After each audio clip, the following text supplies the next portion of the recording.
Good evening, everybody. Dadman Walking 55 coming to you live 4 minutes after 7 on the East Coast tonight of the great USA. Hope you're doing well. We got a great show for you tonight. A great guest that's so great, we've scheduled her for a second week next week. One night's not enough. We'll bring her back for an encore on a different subject. But tonight, you're going to love the topics. It's about farming, animals, and who doesn't love animals? Well, we're going to see where it goes, see how long it goes, and, well, we had a possible topic that came up in X today, but we will see if that happens or how that happens. Everybody, thank y'all for being here tonight. We appreciate y'all so much, and thank you for your support. Thank you for, getting the word out as you share out the streams, and make sure you hit like and subscribe. So, without further ado, of course, let me speak French to see how my wife reacts. This is a streamer that I, related in Tommy's area, and who, is a friend of our channel and the Mrs. channel, and got interested into what she had to say. Very big into tabletop gaming, and very, very conversationalist. One of the smartest people that I've heard anywhere around on YouTube, and I love great conversation. So let's, without further ado, bring in the one, the only, love the avatar for the one and only, the Eclectic Goat. Hello, Goat. How are you tonight? I am well. How are you? I'm doing fine tonight. I'm really excited what you've got to share with us, because we've talked about animals a lot behind the scenes and on your Twitter posts and stuff. I mean, just fascinating. To There's so many ways we can go with this tonight. And like I said, we're out here. We usually use the force. We figure out where we go, and we'll take where the chat leads us tonight. But how have you been doing lately? How's your channel going? We'll start off with Um, a bit about you tonight. well, let's see.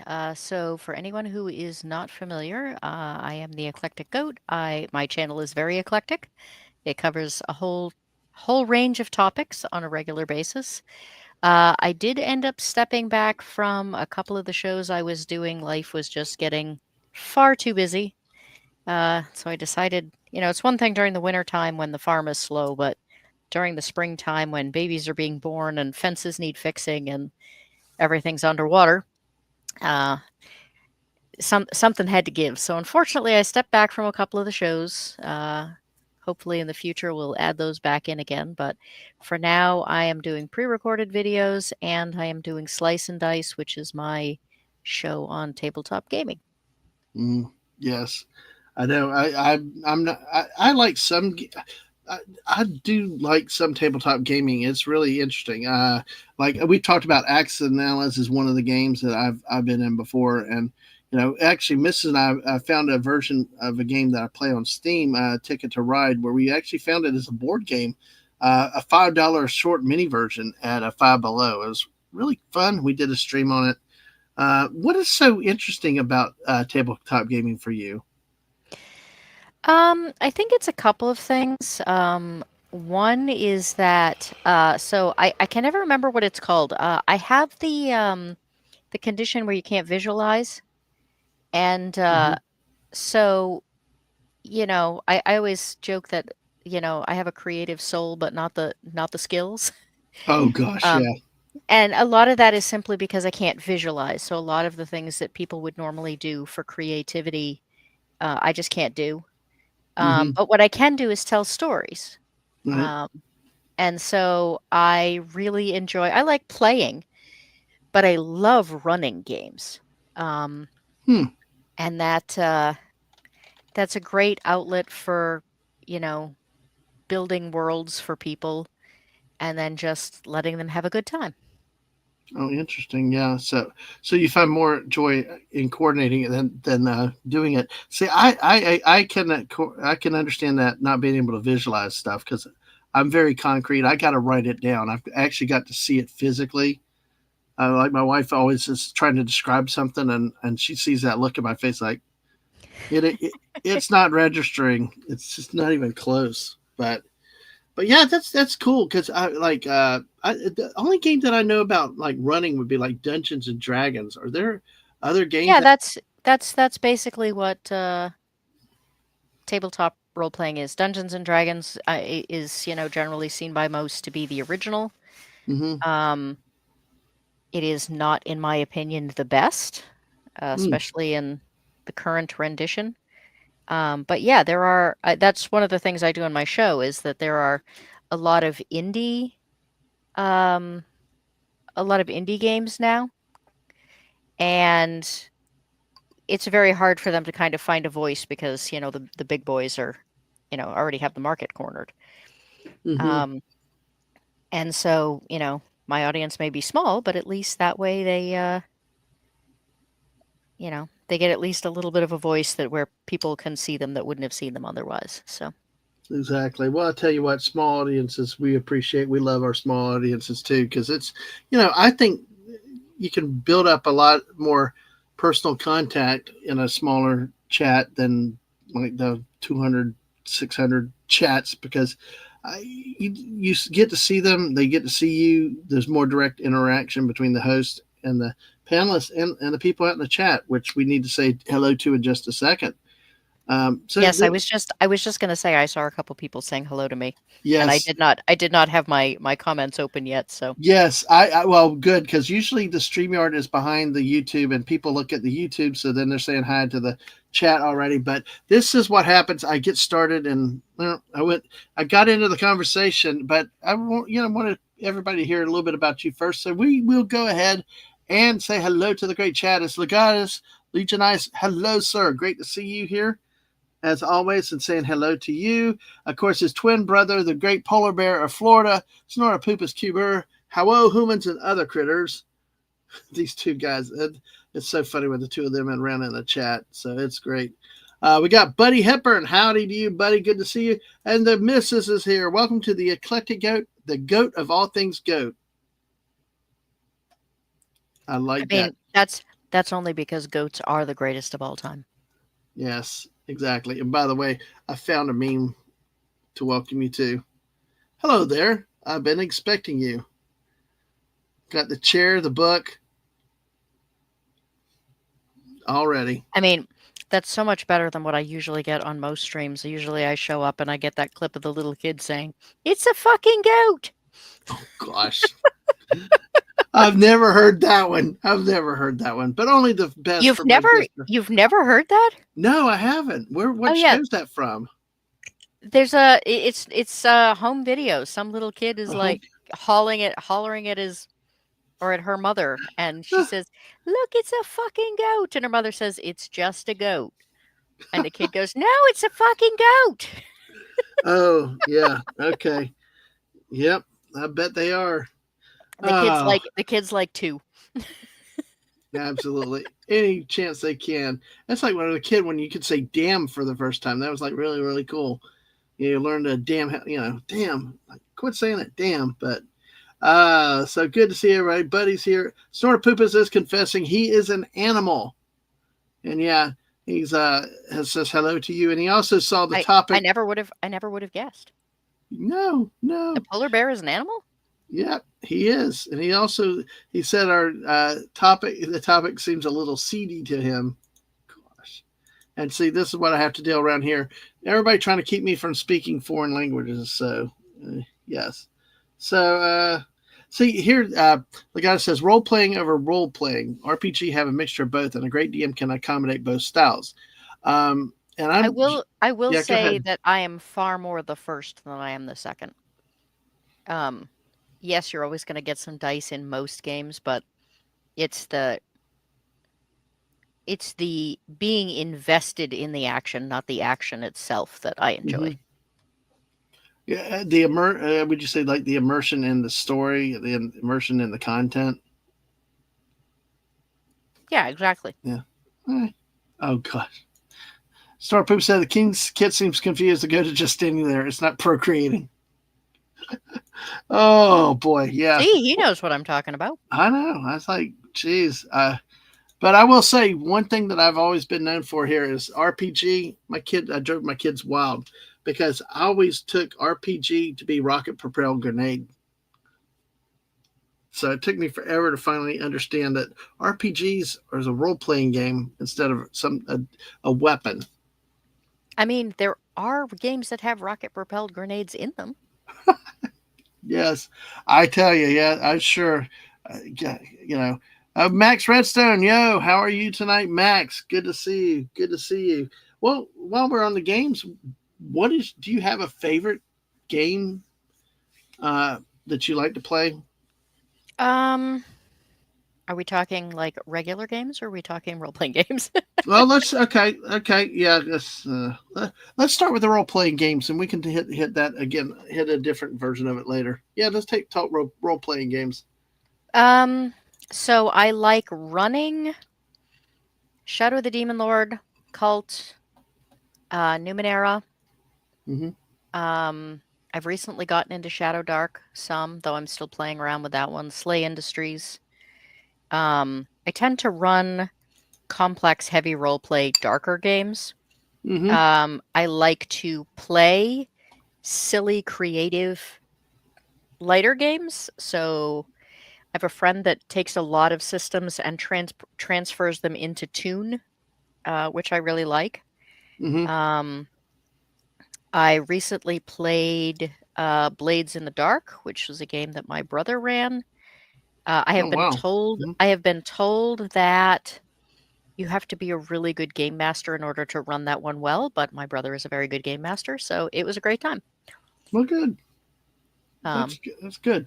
Do you find people are very helpful to help new people come in the game? Because that's one of the biggest barriers to me get into games like that is feeling like I am a burden or going to drag people down because not having played it and wanting to start somehow somewhere.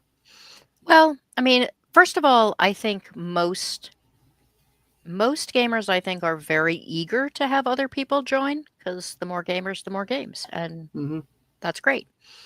I think what comes down to is ability. Not all role players are good teachers. They know Hmm. how to do something, they just kind of do it. Um, I think one, you can either find someone who is unusually organized for a role player, who's capable of teaching, and the other thing you can do is find a group of people trying a new game because then everyone's basically on the same wavelength. Hmm. Um, I I am running an online game right now for 4 or 5 people that none of them well, one had played a little bit of D&D, like, 30 years ago. Hmm. Um, but in general, like, none of them have very few of them had done any gaming, and only, you know, none of them had played that game at all. Right. Um, yeah, Burr, I think you're kind of in, the same boat as most Yep. people. Um, there are a lot of people that like playing, not a lot of people that like running, and Hmm. that ratio has become, like, more and more severe, Mm. which is really too bad because it's led to the rise of, paid GMing, which in my Right. mind lowers the quality. I mean, it's a social event. It's supposed to be a Hmm. fun game, you know. Paying it's one thing to reimburse your game master for, their pizza or something. Right. Um, it's quite another to, expect, an hourly wage off people for Mm. pardon me, for running a game. And one of the reasons I got into role playing was that I grew up pretty poor, and role playing was a very cheap hobby. It was the only thing I could do with people in my age group that didn't involve going to the mall or going to the movies, or none of which I could afford to do. Right. Right. Um, and so I am very concerned about seeing the hobby gentrified.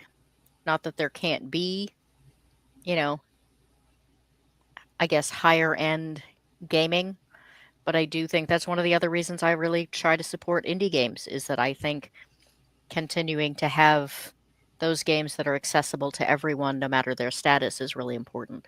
Hmm. Yeah. Snort Poopas though said just think his attempts at running games are poor. I've enjoyed running two or three. but like you said, when you don't have enough people running the games and everybody wants to play, then and then how do you burn out as a game master? At some point, wouldn't you, as a game master, want to play the game to enjoy it, not just running it? I think it depends. I yes, once in a great while I like playing, Hmm. but I mean, I literally once went 10 years without ever playing. Um, I get enjoyment out of running. Um, Yeah. there are people that prefer to kind of go back and forth. Hmm. Interesting. And yeah, I see. I'm one that likes variety, so I probably, if I did, would probably like to do a bit of both because I hate feeling like I'm working at anything. Well, But what I do go is ahead. there are so many games. The other thing is that most people that run games only run one or maybe two games. Hmm. So what I do is I run 5 or 6 games, and that's what keeps it interesting for me is that it's never Uh, boring. oh, that's interesting. Yeah, that's a way to keep it spicy and got knowing. Yeah, okay, whatever floats your goat for you here.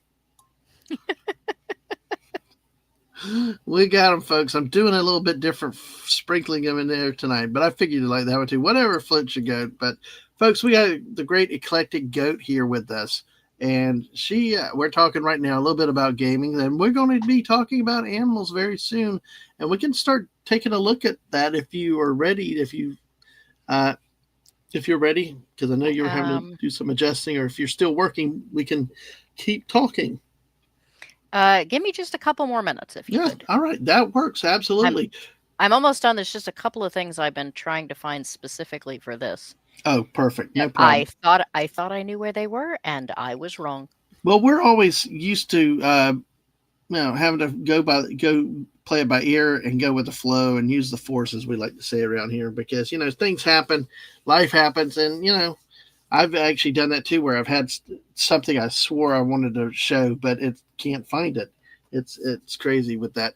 Um, so we talked about yeah, and folks. One of the things with Goat, you really like writing and reading, which is we're going to save more of our talk for that next week. That's why we have got two shows with the Eclectic Goat, because I mean, those are passions for you, right? Well, I mean, at the moment they also pay my bills, so that's Yeah. nice. Well, it's nice to get money out of something you really enjoy, though, right? Oh, absolutely. I mean, I love my animals, and they occasionally pay for themselves. I love my writing; it occasionally pays for itself. Mm-hmm. Um, ooh, Burr has run Buffy. All I can think of, and I Interesting. apologize, is Buffy the Vampire Slayer. But That's exactly what he's talking about. There is a uh, Buffy the Vampire Slayer role-playing game. no way! Wow. Okay, Snort, you run one again. I'll join you. You got to teach me though. I'll see if I can get the misses in with you. Yeah. Oh man, Lord of the Rings. Man, that really looks like it could be something that's involved. I mean, the original Dungeons and Dragons was kind of based on the Lord of the Rings idea. Now the question is there a Lord of the Rings campaign or was it Middle Earth role playing? Because that was Hmm. Middle Earth role playing was the first game I ever actually owned as a kid. Hmm. All right. You talk about Buffy and Angel RPGs. So Mm-hmm. yeah, it sounds exciting. It sounds like something cool to get into one day. One day with the right people that will be patient and teach us. Uh, because I tell you, that's one thing. Being somebody that's not experienced with these, you always worry about one, only not becoming a pain to the others, but then the other problem is when you get the mean people that will take advantage of you, and Well, there's take advantage of the inexperience. I mean, that's kind of rare in my experience. I Mm-hmm. don't know that it's I mean, experience makes for terrible statistics, but what I have run into is people that just plain old have different styles. There is Mm-hmm. what they refer to in gaming as the murder hobo, which are Okay. people that they don't really want to role play, they don't really want adventure, they don't want to be heroes, they just want to go around and kill everything. Um, like that's what they get entertainment out of is just, you know, killing all the Mm-hmm. NPCs and destroying the planned game. Mm-hmm. Um, And, you can easily rein murder hobos in by just giving them things to kill, basically. Um, but that really isn't my kind of game. Well, Um, I've never and heard. That's an interesting term, murder hobos. But hey, um, it's yeah, it's not my kind of game. I don't like to run it. I don't like to play it. Um, but there are other people that really enjoy it.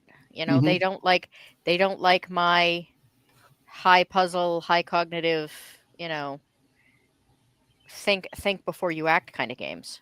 Um, right. they just want action. They don't want role play. That's kind of the earlier thing. Do you want to roll dice, or do you want to role play? Um, Rolling dice is generally combat. So Yeah, yeah. Well, um, let me do one more meme here, real quick. And here, shit just goat serious. goats are never serious. No, no, they're not. They're not. And then you got here, smile. It's Friday. Well, it's almost this Thursday evening, and here with the Eclectic Goat.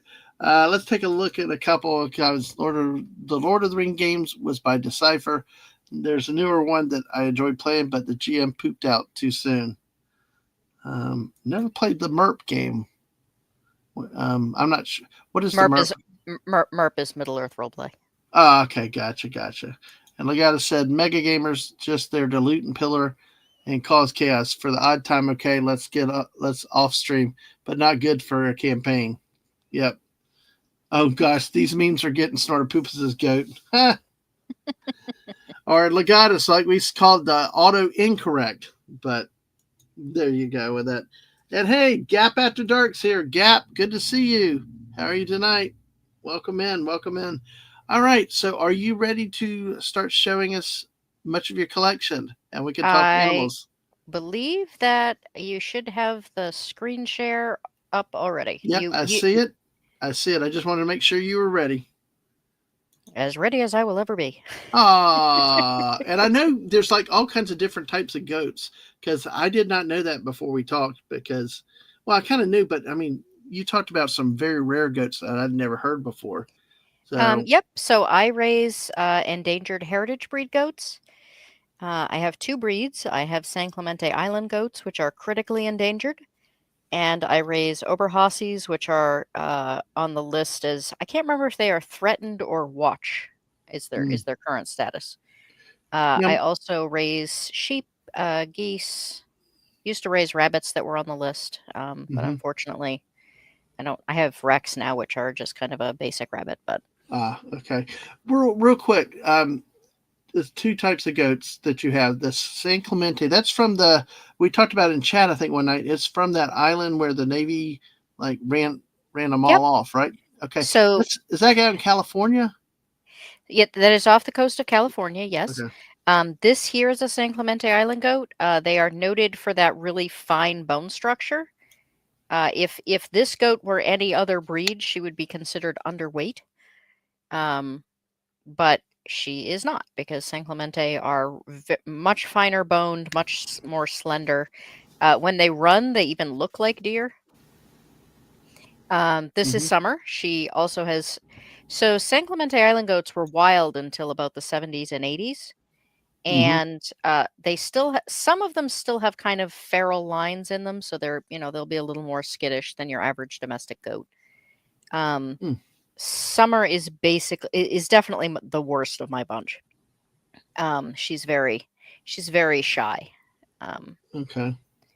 and she's looking at me in that picture while the photographer takes her pictures. Right. Who are these Yeah. extra people and why are they here? Oh, so she's shy, like running away, can't find them. Yeah. Nah, she's not. She just, she doesn't want you to touch her. She doesn't want to be at too close. Well, let me ask you a question She's about like a this. cat. Yeah. Before we get to further on this one and the other type of goat, one of the most common animals I see at petting zoos are goats. Do you care for petting zoos or not? Or because I mean, it is everywhere we go. Goats are at the petting zoos, and they're usually biting, trying to eat everything off you if you let them. I mean, they just. I'm not sure that they're the best for petting zoos, but Well, it depends on the petting zoo. What happens is, so like if you go to a fair and the petting zoo, they have the petting zoo there, those are just goats that have been kind of brought in from someone's farm. They may or may not have been properly socialized. They may or may not have been handled a lot. Um, so you never quite know what that scenario is. Um, mm-hmm, there are goats that there are breed differences in goats. Some are chewier than others. mm-hmm, San Clemente Island goats are not very chewy. Um, they I've had a couple that would mouth things now and then, but they didn't. It's not like the stereotypical goat. My Oberhausies, on the other hand, are very chewy. Um, okay, they will nibble my clothes and my boots and my fingers and everything else. It's very hard to get through the field because they're too busy tasting everything. right, Um, so it's I would say what tends to happen is Nigerian dwarves get put in those places a lot, and usually babies, because they're tiny and they're cute and they're what's everybody's familiar with because they watch YouTube videos. mm-hmm, Um, this is the eclectic goat loves and memorized the three Billy Goats gruff. Um, yes. Well, Snortopoopas tried to be in a petting zoo, but no one wanted to pet him. You're a bear, Snortopoopas. A little different. I mean, Yeah, if it were a tame bear, I would still pet it. yeah. The thing is, most bears aren't tame.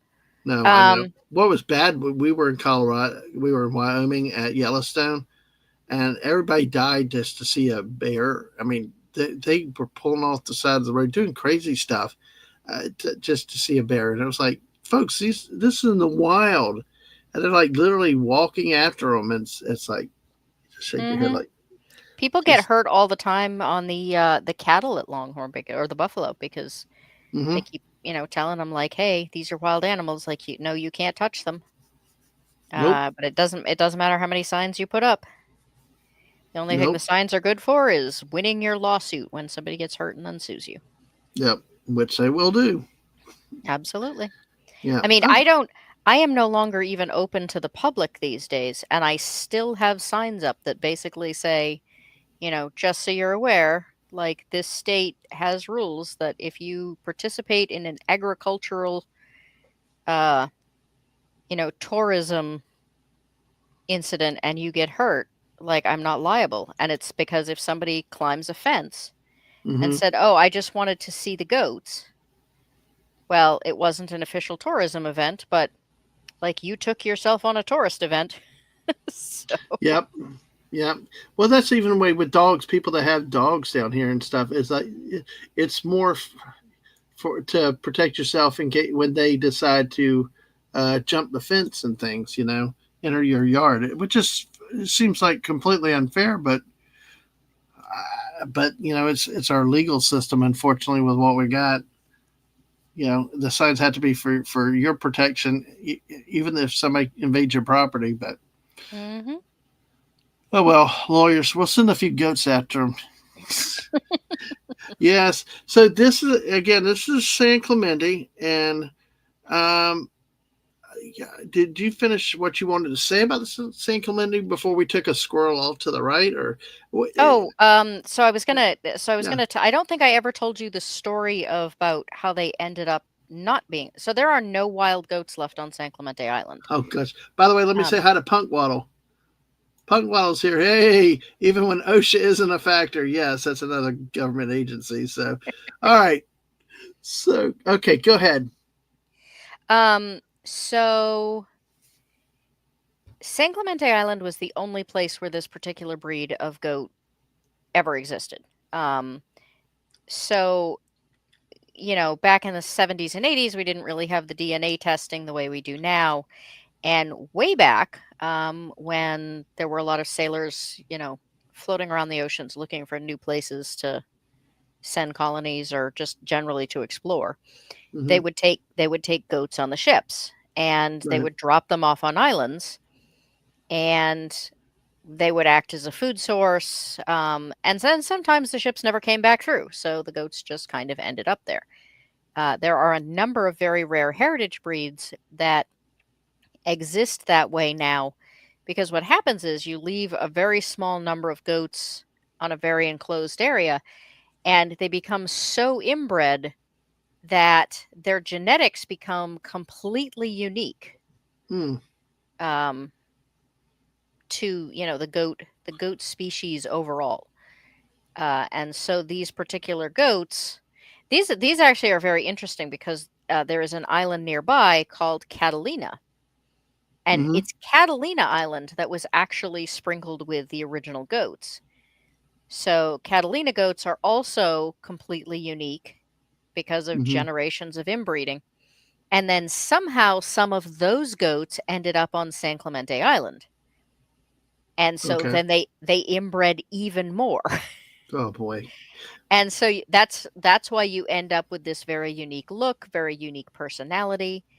Um, and so, for instance, there aren't, it's not terribly mountainous on San Hmm. Clemente Island.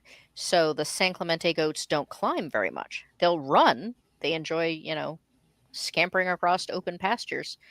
Hmm. But they aren't nearly as um, upwardly mobile as, for instance, my Oberhassis are. My Oberhassis are very much more what people think of when they think of goats, I think. Right. Now, of course, like we've experienced it with some feral cats. We actually had one that we actually had a cat that was from a line of outdoor cats, but got it as a kitten and tried to make it indoor cat. I swear it had mental problems. It would look at you and pee on the floor. It would do all the weirdest things as it got older. It just so the I guess the part of the problem with the inbreeding is I think temperamental attitudes, their behavior. Right? Would that be fair to say? Um, it's hard to say. I don't. San Clemente are quite hardy. Mm-hmm. The one thing about inbreeding is that if you inbreed something like a dog, you're going to end up with a lot of recessive traits that are really negative and really bad for the breed. So, Mm-hmm. like bulldogs can't even reproduce themselves anymore. Oh But wow. when you have that level of inbreeding in the wild, what happens is, yes, you're going to get those recessive genes, but any of the recessive genes that aren't good for the animal are just going to die off. Hmm. Um, if you have a goat who has bad hips and can't birth properly, domesticated, you're going to take them to the vet. They're going to have a C-section, or they're going to have, an assisted birth, and they're going to be fine. In the wild, they're going to die. Mm-hmm. Um, and so what you end up with, and that's one of the reasons that the genetics are so unique. Yes, you've ended up with a whole lot of recessive genes, um, but nature has selectively taken out all of the negative recessive genes. Because nature is a very harsh mistress. Yep, it is. It is very much so. Gap has a question here. How do you socialize goats, and have you socialized goats before? Yes, all the time. There are a couple of options. One, if you get something like the Oberhassi, which is naturally a social goat anyway, the mothers will do it for you. You just make sure that, when you go down for feeding time, mom is going to come up looking for scratches and pets as well as food, and the young will emulate that behavior. Um, However, with something like the San Clemente, uh, so let's see, I have two I can compare. One is Pearl. Pearl is not what I would exactly call warm and fuzzy, but she's a diva. She does not ask for attention; she demands it. Um, and Sounds like a she, cat. yeah, they're very much like cats, really. But then you have Summer, who is more like a feral cat, who is very nervous and doesn't want to be touched and kind of hangs around the outskirts. So one of the things that you want to do is, if you can, make sure that you are there when they give birth. because literally within the first hour of giving birth, if you lay hands on that animal, Mm-hmm. the young remember your scent and they will imprint, and you will have much less of a difficult time with them. Mm-hmm. Um, That wouldn't affect them bonding with their mother. nah, no. Um, Okay. it's it's not terribly unusual for so for instance, when my goat Cypher gave birth, I don't like there are people that will separate their goats out for birthing so that there are no Mm-hmm. accidents, Right. but it really stresses goats out being alone. So what I'll usually do is put them in with one other doe, usually one that either they're related to or that is also due to give birth soon. Um, Mm-hmm. and in this case, Cypher's mother was not pregnant, but really loves babies and loves all the babies and wants to like be everybody's mom. And so I put her in, and when the babies were born, Cypher and Puzzle both ended up, washing them and making over them. And um, I think Puzzle may have even tried really hard to nurse, but that obviously didn't happen. Mm-hmm. Um, and so, there was a lot of communal care in those first few moments because Puzzle's mothering instincts are very small, are very strong. Um, and the baby is now named Sphinx. So Sphinx, basically grew up thinking like I've got two moms. Um, so if she's nervous, she might run to grandma, she might run to mom, depending on who happens to be closer. Um, and Puzzle really is like grandma. She spoils the kids terribly. Oh yeah. Oh yeah. Um, the other thing is there are people that will tell you the only way to socialize goats is to bottle feed them. Mm-hmm. Um, Bottle feeding is adorable for like the first couple of days. But in order to carefully, because what happens is that people say, "Oh, well, I'll just bottle feed him twice a day." But that really, there are several illnesses that really risks for the goats. Mm-hmm. So especially when they're really young, you're looking at getting up every 2 to 4 hours um, in order Right. to I know bottle you've feed. had this experience in the last few months of quite a few bursts and false alarms and long nights. Right. Well, like I said, I like to be there when the Mm-hmm. babies are born, if at all possible, Mm-hmm. especially the ones that, I feel like need hands on right away. Um, I also like to be there if it's a new mom because, sometimes they don't quite know what they're doing. Um, Mm-hmm. and again, in the wild, they would have, older goats there that would, kind of help things along. Mm-hmm. And they wouldn't be separated. Right. They would have seen the process in other goats. Right. Um, Yeah, but that's that. I think that's interesting that you made that observation, is because all we sometimes I think we have to be involved to teach them and all this, how to do this. But actually, nature, I hate to say it, as Jurassic Parkland finds a way that they have all these instincts and natural reactions they build from being in their herds and their packs, like you said, by observing and watching, and the older take care of the younger, and the younger see what happens as they're being raised. I had not even really considered that point of it. You know. yeah, if you take a young goat and you attempt to give it a plant that is perfectly healthy for goats, and they have never seen their mother eat it, they won't touch it. Wow. Um, which is why, there are several spots in my pasture that there are plants that are actually actively good for both goats and sheep, and nothing. They just overgrow because Mm-hmm. none of the animals on my property had ever seen them until we moved here. And Hmm. so generation after generation, none of them will touch those plants. Oh wow. That's too funny. Oh, that's interesting how they get that way. By the way, bottle feeding. You said for a couple of days that it's could be a little more harmful for them. Is it that it's better that they get the natural milk from their mothers versus the bottle, or do you, I guess y'all pump the goats to Oh, be able to bottle feed them, or well, there are a couple points there. One is that in the first couple of days, there is a substance that the doe produces called colostrum, mm-hmm, and if they don't get that substance, their immune systems aren't good. They won't grow very big. They'll just never be terribly healthy. Um, Sometimes mm-hmm, with the San Clementes, I have noticed that babies who don't get enough colostrum will they take longer to mature. So I've had a wether and a couple of does, and in both cases they didn't get a whole lot of colostrum early on, and so they stayed babies for like a year or two hmm. before they suddenly went through these growth spurts.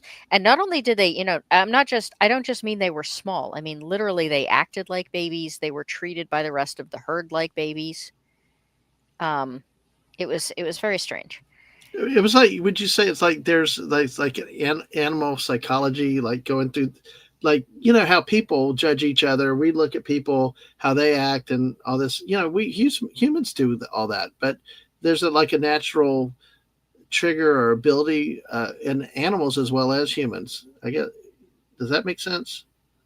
I'm not quite sure I Well, understand what you're well, saying, well. but Like this, they have their hierarchy. They see, to your point, humans do that too. A lot of times, we sit there, we know the humans that are not as well developed emotionally or physically. Uh, you know, it sounds very similar in that regard. it's hard to say whether or not it's an actual psychological thing or whether it's not, or whether it's the fact that, I mean, if there's no horn growth, there's Yeah. no, um, development of sexual characteristics, the behavior remains that of a Mm-hmm. kid. It may simply not trigger their instincts that, they may just keep the maternal instincts because it continues to look like it needs maternal care. Right. Um, Okay. but like there's certain behaviors that, babies get away with that Mm-hmm. an adult goat would never get away with. Right. Um, and in the ones that didn't get enough colostrum that were slow to grow, they continued to get away with those behaviors until they actually did hit maturity. Mm. Um, Okay. and so my preference, if at all possible, is even if there's like a doe who can't produce milk, or doesn't produce enough milk, I prefer to supplemental feed, which is I just take a bottle. I leave the kid with the mother, but I take a bottle out and make sure that they're getting enough to eat. Because the other thing is that if you bring the goat in the house to feed them all the time, they don't learn how to be goats. They don't learn what proper goat behavior is. Mm-hmm. Um, and they're kind of lost when they get a little older and they go in with the herd, and the herd Mm-hmm. says, "Oh, you're new and you're mostly grown and you still have terrible manners." Gotcha, gotcha. Um, That's interesting. Sounds like it really sounds a lot like people, I think, in some ways. But Steve says, though, and welcome in Simply Steve. So they don't get the colostrum, they can't be the goat. Good to see you tonight, Steve. Hope you're doing well. And the other issue though is that if you try to just feed them twice a day and they're only like a couple days old, like their stomachs just aren't big enough. Um, they're really designed to get tiny amounts of milk mm-hmm, several like every few hours. okay, Again, kind of like human babies. Like human mm-hmm, babies don't only get fed twice a day. yeah, And they can get milk bloat, which basically just means I'm really starving. I haven't been fed in 12 hours. I'm going to drink way too much. and need to be Um, burped. Yeah. yeah, except that their rumen. So a goat's digest. Really getting in the weeds here. A Oh, goat's we love the digestive. weeds, but go ahead. A goat's digestive system is based on the rumen. They Mm-hmm, have four stomachs. They eat. They belch it back up. They chew it some more. They swallow it again. mm-hmm, Well, because babies aren't chewing, they don't have an active rumen yet, which means they can't burp. right. So when you overfeed them on a ton of milk and they can't burp, they get bloat and they die. Oh wow. Well, greetings, Sashi. Welcome in. How are you doing tonight? Good to see you, Sashi. Folks, we're here with the Eclectic Goat. We're 45 minutes in, 10 of y'all here. Make sure you follow us on the Twitch side. Hit that like and subscribe on the YouTube side. This is fascinating. And hey, listen, I love getting into the weeds. Sometimes that's a problem I even have at work. But so before we talk about this one, Legatus had a question back here. I I want was to hit. gonna say, so I did see a Yeah. question that kind Yeah, of flew I by. I'm starring these as we go and trying to throw them in. So if you see one you want to take, just shout out, let me know. But he says, when it comes to maintaining the herd, how often do you have to change the buck to prevent the inbreeding, like those closed environments, like the remote islands? So that's also a question that has multiple answers. Um, there are people who, so in the wild, what would actually happen is that the biggest and strongest male would breed everyone. And it would not matter if they were siblings, it would not matter if they were parents. Um, he wins until somebody kicks his butt. Uh, but again, that's with nature culling all of the bad genes that might come out of something like that. Mm-hmm. Especially considering the fact that they are endangered animals, very few people are willing to do that kind of really hard culling. Um, it, animal conservationists are a little bit leery of saying, "Hey, this one looks a little funny," you know, out it goes. Um, so in the wild, and there are still a couple of people who raise their herds as if they were in the wild. So they basically just let everyone run together. Everyone does its own thing. Uh, they let the males fight. They let them breed whatever females they're going to breed. If there's a female that isn't capable of giving birth, they just let nature take its course. But that's fairly rare. Again, they're numbers. Like they're really rare. We need to keep the numbers up. We need to keep them registered. We need to know who sired who. Um, Mm-hmm. so generally, so I currently have one buck, Right. but that buck gave me 5 girls this year. Wow. And so I'm not going to breed those girls back to him. So we brought in another, um, buck this year, Mm-hmm. and we probably will not breed those girls this year unless I have one that turns out to be weirdly large. Usually I wait 18 months. At that Um, age, I guess, because it's different than people years, but okay.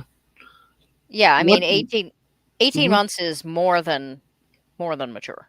What is considered mature, though? I mean, I know you use 18 months, but when can the goats start They procreating? Well, I mean, there are breeds that will try procreating at 6 weeks. Well, Um, yeah, but practically, but realistically, health-wise, they need to be at least 3/4 of their expected body weight. mm, So that's going to be very dependent on the breed. okay, interesting. Boers break 200 pounds when they're mature. Um, there are goats that don't break 40 pounds. Okay, Um, very it, interesting. it also depends on the male. Hmm. So San Clemente bucks can get very large. And if you have a very tiny female, you do not want him flattening her or, damaging her back and hips. Um, All right. there's also was a case, this was a sheep, but somebody took a really tiny breed of sheep and then bred that sheep to a really enormous black ram because they thought it would make for a cool genetics. And then we're all surprised when the female had a hard time giving birth. Mm-hmm. Um, the baby was Yeah. huge. Wow. Yeah. Back to the Rams. I mean the Bucks. Back to the Bucks. You said you brought in a second buck, and it deals with the inbreeding. But how do you have the two bucks separated into different fields or Nah. Nope. spots? Oh, okay. Nope. Do they challenge each other for the alpha buck or not? I mean, so what I do personally, and again, there are different breeders that do different things. Some of them will choose their bucks based on, quiet temperament. Some of them just let them fight. Hmm. What I do is I have one full grown male, Hmm. and what I brought in was a very young, very small. Actually, I brought in a couple of very young, small bucks. Hmm. Um, I put them in. I have a wether, so I have a fixed male. He has been hanging out with the buck for years now, and so what I did was I put him in with the babies or the little Hmm. ones. Right. And then I moved all three of them back in with the male, who at that point was just desperate for company and missing his buddy. Hmm. Um, Yeah. so now, he's got his buddy back. He has a couple of, as far as he's concerned, sons to watch over. That's another breed dependent thing. Wow. Some of the more inbred production breeds, the males want nothing to do with their children. But Hmm. San Clemente Island bucks are very, very good with kids. So Interesting. Okay. Yeah, it's very interesting. Really determines on depending. That's very interesting. It's no real hard answer. It just depends. yeah, I hear so many people make comments about, well, goats do such and such, and I'm like, nope, nope. Well, Some goats do such and such. yeah. Well, Steve reminded us that they can't ruminate. Well, I'll tell you what, because see, just for that pun was bad. There you go. Sorry, I was looking. Steve provided the great lead in for that meme, but yeah, and Sashi is in Malaysia. There goes the Katjang. It's got more heat tolerance. So your goats, how do they do with the heat and the cold? How is it? Um, Once again, depends on the breed. Hmm. Most goat breeds descend at some point from goats in Africa and hot areas. Hmm. Uh, However, we've bred the heck out of them. So things like Nubians, which are more direct descendants, they still have the long ears. They are more likely to be heat tolerant. Um, Goats that can grow an undercoat. So the San Clemente Island goat, despite the fact that it came from San Clemente Island, at some point in their genetic history, they must have come from someplace colder because the Hmm. ones that have been moved to cold climates within a couple generations started producing winter coats. Hmm. Um, so long floppy ears are usually a sign that they will deal with the heat really well. Goats that are allowed to keep their horns deal with both heat and cold much better. Horns are how the goats regulate their body temperature, so the fact that we like to chop them off is really, really bad for them. Hmm. Uh, One of the reasons I kept the San Clemente Island goat originally was because I did not want to disbud, and that is one of the few breeds where it's considered acceptable to not disbud. Though we are, Disbud meaning what again? uh, this explanation might upset some of your viewers. If you if you type in private chat, just so that I know what it is, because I was curious just to understand what that meant. I can give you the simplistic version. The simplistic version is Okay. disbudding is so Oh, you see the little tiny nubs in this picture? yeah. Okay. Yeah. It's the Okay. process of removing those before they become proper horns. Okay. It's the horn. Okay. Gotcha. Gotcha. Okay. So disbudding is taking the is stopping horns from growing. Dehorning is if you actually take the horns off. Okay. Um, but the process of disbudding is rather barbaric, and most of the ways it's done in the US are not legal in pretty much every other country. Well, kind of Um, like our food coloring and a lot of the other stuff. Yes. I gotcha. Okay. Well, thanks for putting that very delicately. So, one yeah, of the reasons I got into writing and educating on goats was to talk to people about, you don't have to disbud your goats, right? kind of Like like Why would you Just want to though? I mean, the horns are what really makes the animal. I would think. in a lot of cases, it's because like most states will not allow animals to be shown if they have horns. It's become part of the breed standard. That's especially true in dairy goats because there's this idea that it's you can milk them easier and you can cram more of them into a milking barn if you don't have horns getting in the way. Oh, okay, They gotcha. will also say that it is safer, that people worry about their children, that they worry about them getting caught in fences, and those reasons are really kind of all bunk. Um, I Hmm. mean, if you're worried about them getting caught in the fence, build a better fence. If you're worried about them headbutting your kid, first of all, teach your kid farm manners. Hmm. Second of all, when your kid gets headbutted, the horns have nothing to do with it. Goats run into walls for fun. It's their skull that is going to give your kid a concussion, not the horns. Right. Goats' horns. Let's see. If I can go back to Summer here. Her horns go backwards. It is not her horns that will hit your kid. No, it'll be the forehead, right? Yeah, It's her skull. her skull. Yeah. Okay. Yeah. That's. I see that. Yeah. Um, Oh. but you'll see. So there's a lot more variety in San Clemente goats. They are not considered a perfected breed, but Hmm. like you can see, facially, these two are siblings, so they're somewhat similar. But oop, those are my sheep. Hey. Unfortunately, I, The, I don't have a we'll lot of just. control in what order it brings these up in. It's fine. We'll just wing it. We'll play around. But do the sheep and the goat interact pretty well together? Uh, the Oberhaussies do fine.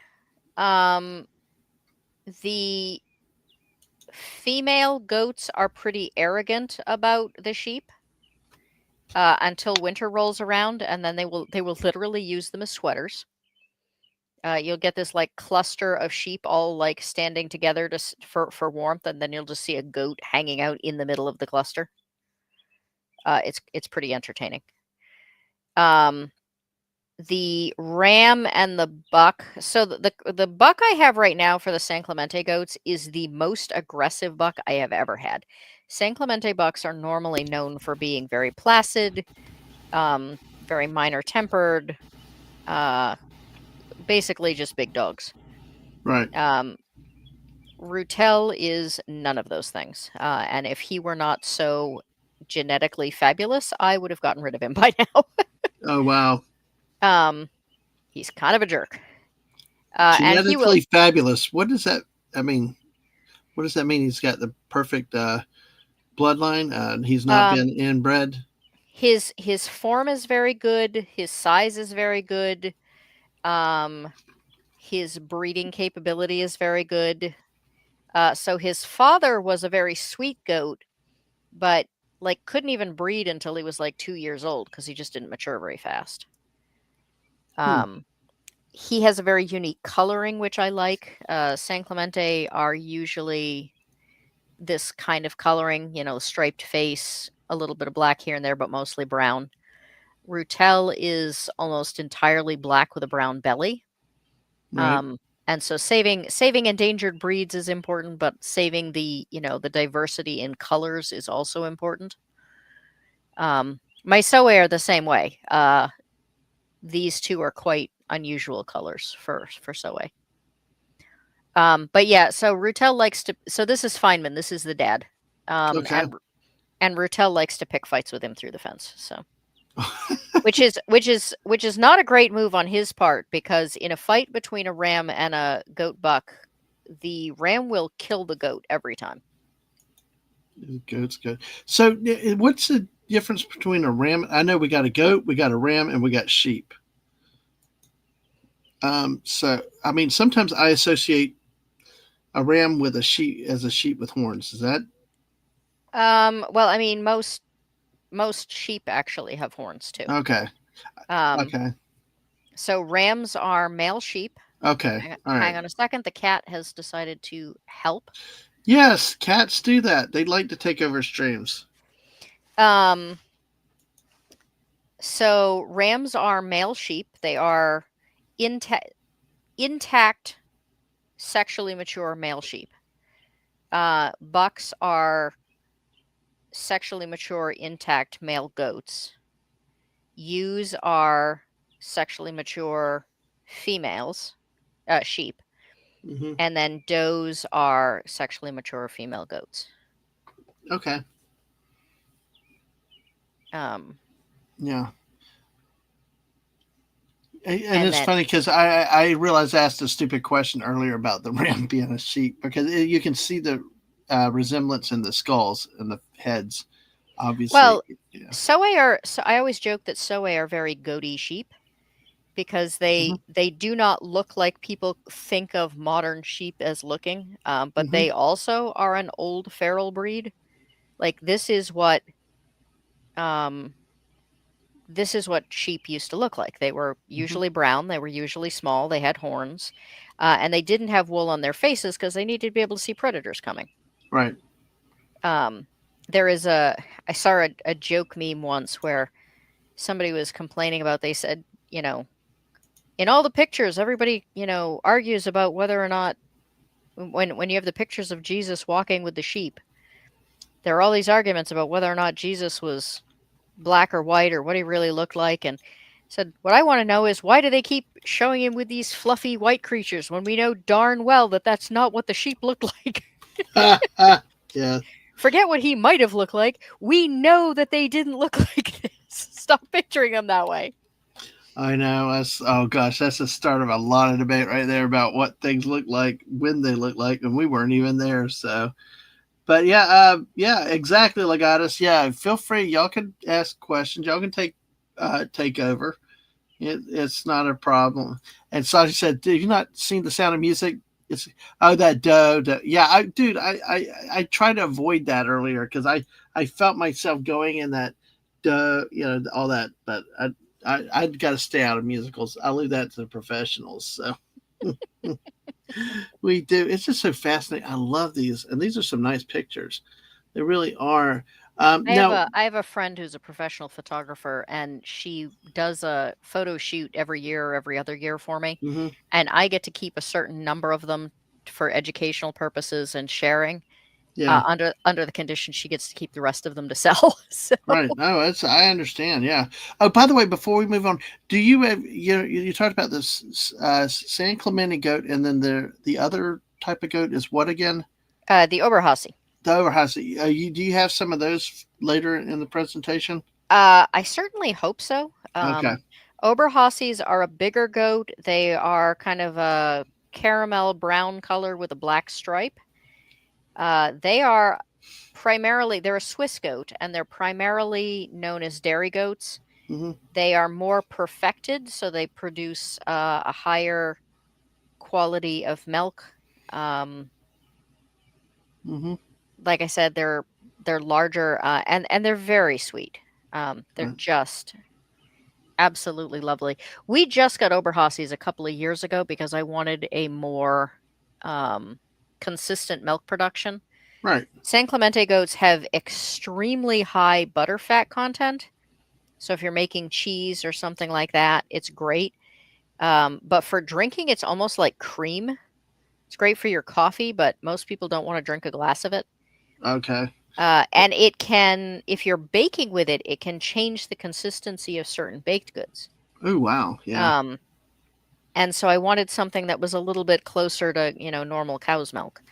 Right. And we went with the Oberhassis. The Oberhassis have about the same butterfat content as cow's milk, which is still very high for a goat.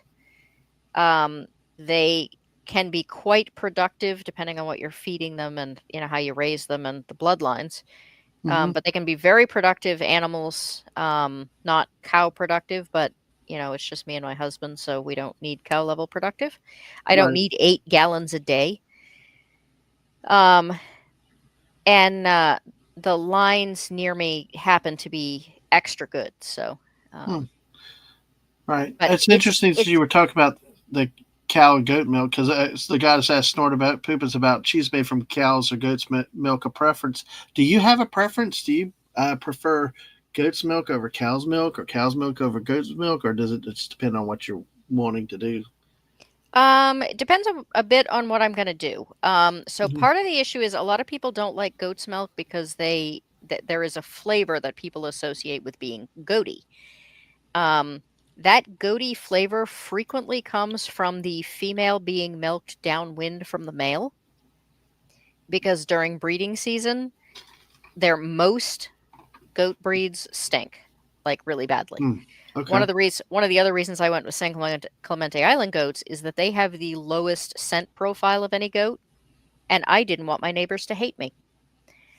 Uh, Nigerian dwarves are one of the most popular backyard goat, but the males smell worse than a skunk. oh boy. Yeah. And they Couldn't and imagine that around. they will rub all over you, and it sticks to your clothes like a skunk's smell will. Yikes. Um, And there's no getting it out of the clothes then. Oh so boy. they're oh, I know people that have burned their clothes at the end of breeding season. Um, So they're really popular because people are familiar with them, but man, I have never understood the love. They just like they're about the same size as San Clemente. They require less care, they require less feed, they don't smell, they don't like San Clemente goats aren't quite the escape artists that Nigerian dwarves are. I have never understood because the Nigerian dwarf also used to be endangered. And I've never understood how they had such a huge comeback and the San Clemente goat still struggles. Yep. Well, um I think you walked into kind of a question that the goddess was asking about the value of goat's milk, protein, etc. Why is it not more popular? Do they not produce as much as cows, or is it harder to process? That is another excellent question. So goat's milk is actually healthier for people than cow's milk is, by quite a lot. Like back when people used to feed their children, goat's milk instead of formula if they needed it, it was goat's milk. Um, Hmm. there are a lot of people that are diagnosed as lactose intolerant when in fact it's not the lactose that's the problem, it's the protein, it's the size of the protein in the milk. Um, Hmm. Human milk has a very tiny protein. Cow's milk has a really huge protein. Goat's milk also has a very small protein, and so it is Right. much more digestible for people than goat's milk than cow's milk is. Hmm. Um, And goat's milk really is not common in the big cities over here. I mean, it may I, be more in the country, but like you really have to go to a specialty store to find any type of goat milk. it is very unusual though. It is very much a U.S. thing that we don't eat goat's meat and we don't drink goat's milk. Hmm. Um, Something like 80% of the world still runs on goat's milk. Um, so, history lesson for you. Yeah. Okay. Uh, Cows are incredibly inefficient. Um, per acre of land and the amount of feed that they require to develop, cows are one of the most, or I should say, cattle Right. are one of the most inefficient protein sources there is. Right. Um, per amount of feed per land, etc., sheep farming has been proven to be far more valuable for the herders. Hmm. Um, but historically, if you go far enough back, well, actually, you can go all the way back. Um, Goats and sheep were the workhorses of humanity. I actually started to write a book on this. They are what built the civilizations that made mankind what we are today. Um, Cattle were for the wealthy. They Hmm. were a sign of riches.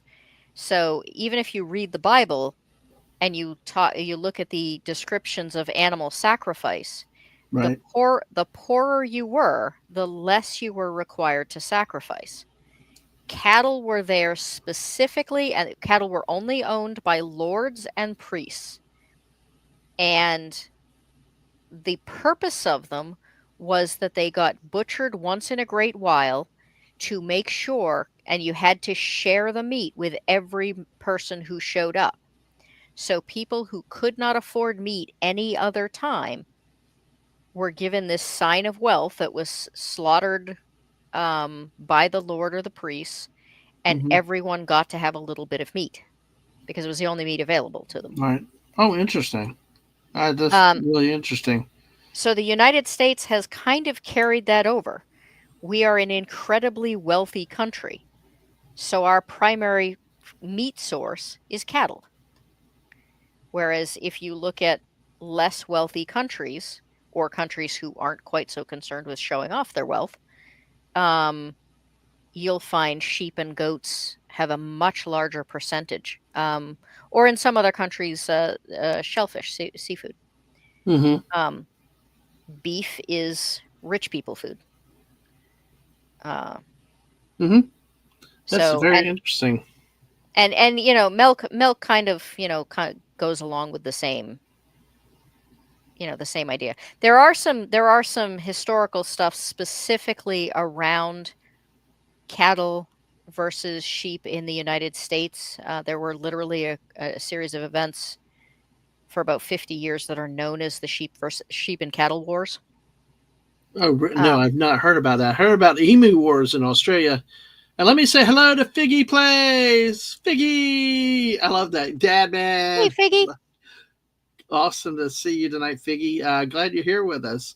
And everybody, let's oh gosh, like I said, cows are herded everywhere for the meat to the milk, and cow parts used for a lot of things. My uncle was a cattle rancher, so it's always interesting to see with all that. And you're right, it's the land required, the efficiencies, and this Well, the was. other the other thing is that the United States has more of the land that is good for cattle.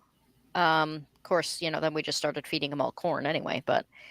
Um, but originally, cattle were really big because there's a lot of like good grassy, grazing area in the United States. You get other places where things are more rocky or more scrubby, and that's where, sheep and goats thrive because they Mm-hmm. don't they don't need pampering. Cows need pampering. This is how they produce 8 gallons a day. 8 gallons a day. A good Holstein cow will produce 7 to 8 gallons of milk a Yeah. day. That's Wow. very common now. So when people complain about, Yeah. you're drinking milk that's intended for babies, no, the baby needed like a half a gallon of milk. There was another 7.5 gallons to go around. And how much can the average goat or sheep goat produce? There really isn't an average. Once again, breed breed Okay. dependent. Breed dependent. You sound like Um, a tax expert. It depends. well, because unfortunately, people try and cluster goats together as if they're like a thing. But it would be like saying, do all dogs do such and such?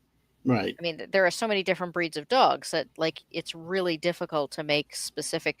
Do dogs like agility courses? Well, I mean, that depends. If you're a corgi, sure. If you're a mastiff, probably not. Um, Yeah. oh, so Burr, fun fact on that. If you go to New Zealand Yep. for lamb versus if you go to like South America for lamb, they're two entirely different things because New Zealand lamb is basically raised like veal. So most people that have had lamb have had Hmm. this very soft, tender, kind of bland meat that's, good for pretty much anything. Whereas like in South America or the sheep that we raise, um, it's a much more intense flavor, and Hmm. it makes amazing chili. Wow, that's interesting. Yeah, it's cool to get a good meat into any type of chili. So, but you don't raise the your animals are not raised for food or uh, slaughtered though, right? Just mostly reproduction, conserving the species, and uh, Again, depends. We've had some animals that, for whatever reason were. So I had a ram at one point who, um, well, it was a wether actually, but so his horns were growing wrong, mm-hmm. and they were growing into his skull. Ooh, And again, in the yeah, wild, they would have just kept growing until it pierced his skull and he died. And it would have right, been painful and it would have been terrible. right, Um, I didn't want him to suffer. So when it got to the point where he, you know, like there was definite pressure there, um, the butcher is a lot cheaper than the vet. Yep. Yep. Um, Exactly. and then we ate him, Exactly. and he was Yep. delicious. Yeah. There you go. I mean, hey, it's life. It's what it is. And hello, Balzette. Good to see you tonight. How are you doing? Good to see you too. Got here just in time for the when I killed my sheep story. Yes. Oh my gosh. Yes. Sashi says in Malaysia, mutton is what we refer to goat meat. Cook it in curry for a long time to soften it. So I'm glad you're good about that. Good to see you tonight. Um, Yeah, I think so. In most parts of the world, I think mutton is used for older sheep and older goats. Here, for some reason, probably just because we don't eat a lot of goat, mutton is only used for sheep over 2 years, I think. hmm Um, and then there's another term between a year and 2 years, and then under a year is a lamb. Sort of Poopas ate a lot of lamb in New Zealand, could only stay a week, so there are plenty left. I thought I read an article recently that in New Zealand, the sheep, the goats outnumber the people, and the humans are now catching up. It wouldn't surprise me. New Zealand is kind of the sheep capital. Yeah. Um, there's Yeah. a there's a lot of controversy about the sheep practices in New Zealand and Australia, for that matter. So, soe are naturally a short-tailed sheep. Um, I don't know if I have a picture here that shows. No, we have turkey pictures and we have goat pictures. Good. Um, Yeah, Balzette, we're doing good. Balzette, thanks for asking. We're doing good. Thank you. oh, here we go. So they have these little tiny short tails. Uh, Yeah. Most lamb breeds very naturally have a tail that hangs down below their hocks here easily. And what Hmm. happens is they cut those tails off because the buildup of modern day sheep carry so much wool that it gets dirty, like really dirty. Um, and when you have a lot of fecal matter built up in that wool and around the tail, it can make the animal really sick. Um, and it makes it even grosser. Um, so what they do is they cut the tails off. But first of all, they don't always use anesthesia. Uh, and sometimes the wounds themselves become infected. So then you have a whole different kind of issue. Um, and for some reason, they developed this practice of cutting the tails so short that they were actually cutting into the spine, um, which obviously is not good for the animal in any way, shape, or form.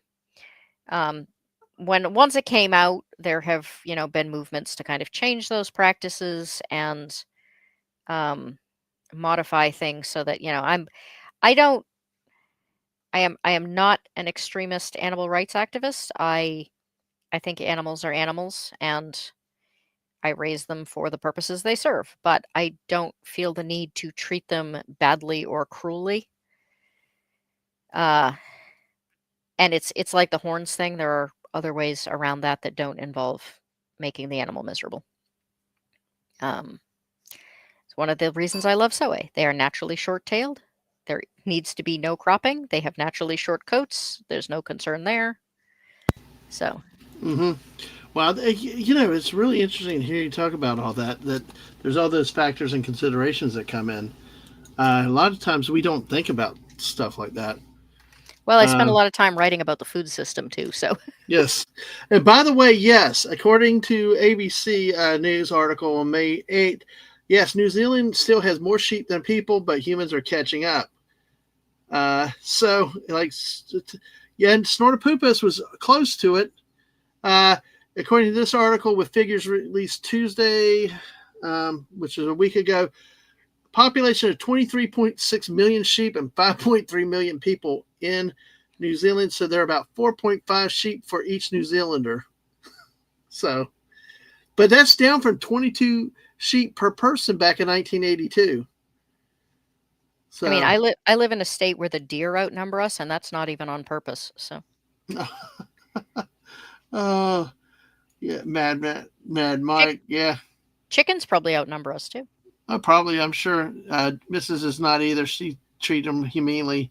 Cruelty is not acceptable. Absolutely. So, Yeah. People Snort have different Poops. definition of what's cruel and what's not, but I think, Mm-hmm. again, when they know that it's harmful to the animal and there isn't really a good reason for it. Absolutely. Snort Poops said while filming Lord of the Ring movies, they imported British breeds of sheep for the Shire scenes. The sheep farm where this Shire filming was done raised a specific breed, so they had to segregate them. Yeah, well, if you compare the number from 1982 when it's 22 sheep per person to now 4.5 sheep per person, it's a relative figure for catching up. And then Snortopoopas, of course, passed himself as a large sheep and ate well. They never knew I hit him. Oh, Snortopoopas. I mean, this the I hair, think the I think no, he's telling us that he's woolly. yeah, he is. He brags about his fur and how all the ladies love his fur. He's a big polar bear, so he takes pride in that woolliness, that fur. You know what's interesting? Just looking at these, again, what type are these? Because the first thing I can think of is they're camouflage. I mean, They Yeah, they are Soay sheep. So Soay sheep were the first sheep in history domesticated for wool production. yeah. Um, and they also have kind of an interest. Oh, I never finished the history of the San Clemente goats. Oh well. Oh well, Um, we'll come back to it. We'll come back to it. We kind of do that around here. We'll bounce place to place, and we'll eventually get where we're going. so Soay are interesting because they're they kind of show up in that period in history where nobody ever wrote anything down. Everybody just assumed everyone knew things, so they Right. just didn't make notes of it. Um, so, for Mm-hmm. instance, there's a joke that I think it's Poland. There's a dictionary Mm-hmm. that was found from Lord only knows when that says it has the word horse in it, and the definition is everyone knows what a horse is, except we don't know what a horse was then because horses have changed so much over the years. Mm-hmm. Um, and there was a lot of that. Everyone was just like, "Oh, well, everybody knows this, so we don't have to write it down because paper's, really valuable." Right. Um, so Soe are kind of nowhere in the history of the St. Kilda Isles, and then all of a sudden they're everywhere. And then the Vikings bring in other breeds of sheep that are bigger and more productive, but less hardy. So they require more. They're like cattle. They require more feed. They require more land. They tend to die easier.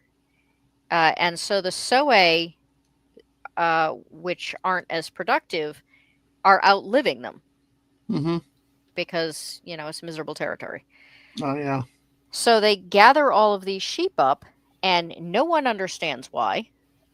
They apparently transported them all to the island that is now known as Soay Island. Soay Island is at the most accessible once a year.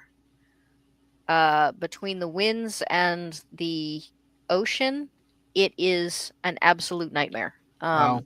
Mm-hmm. There was there was a family of 3 that actually lived on the island for a while. Uh, no phones, no Yeah. electricity. You're never getting off the island. So Yeah. you can kind of imagine. Um, Yeah. yes, domesticated horses were on the small side.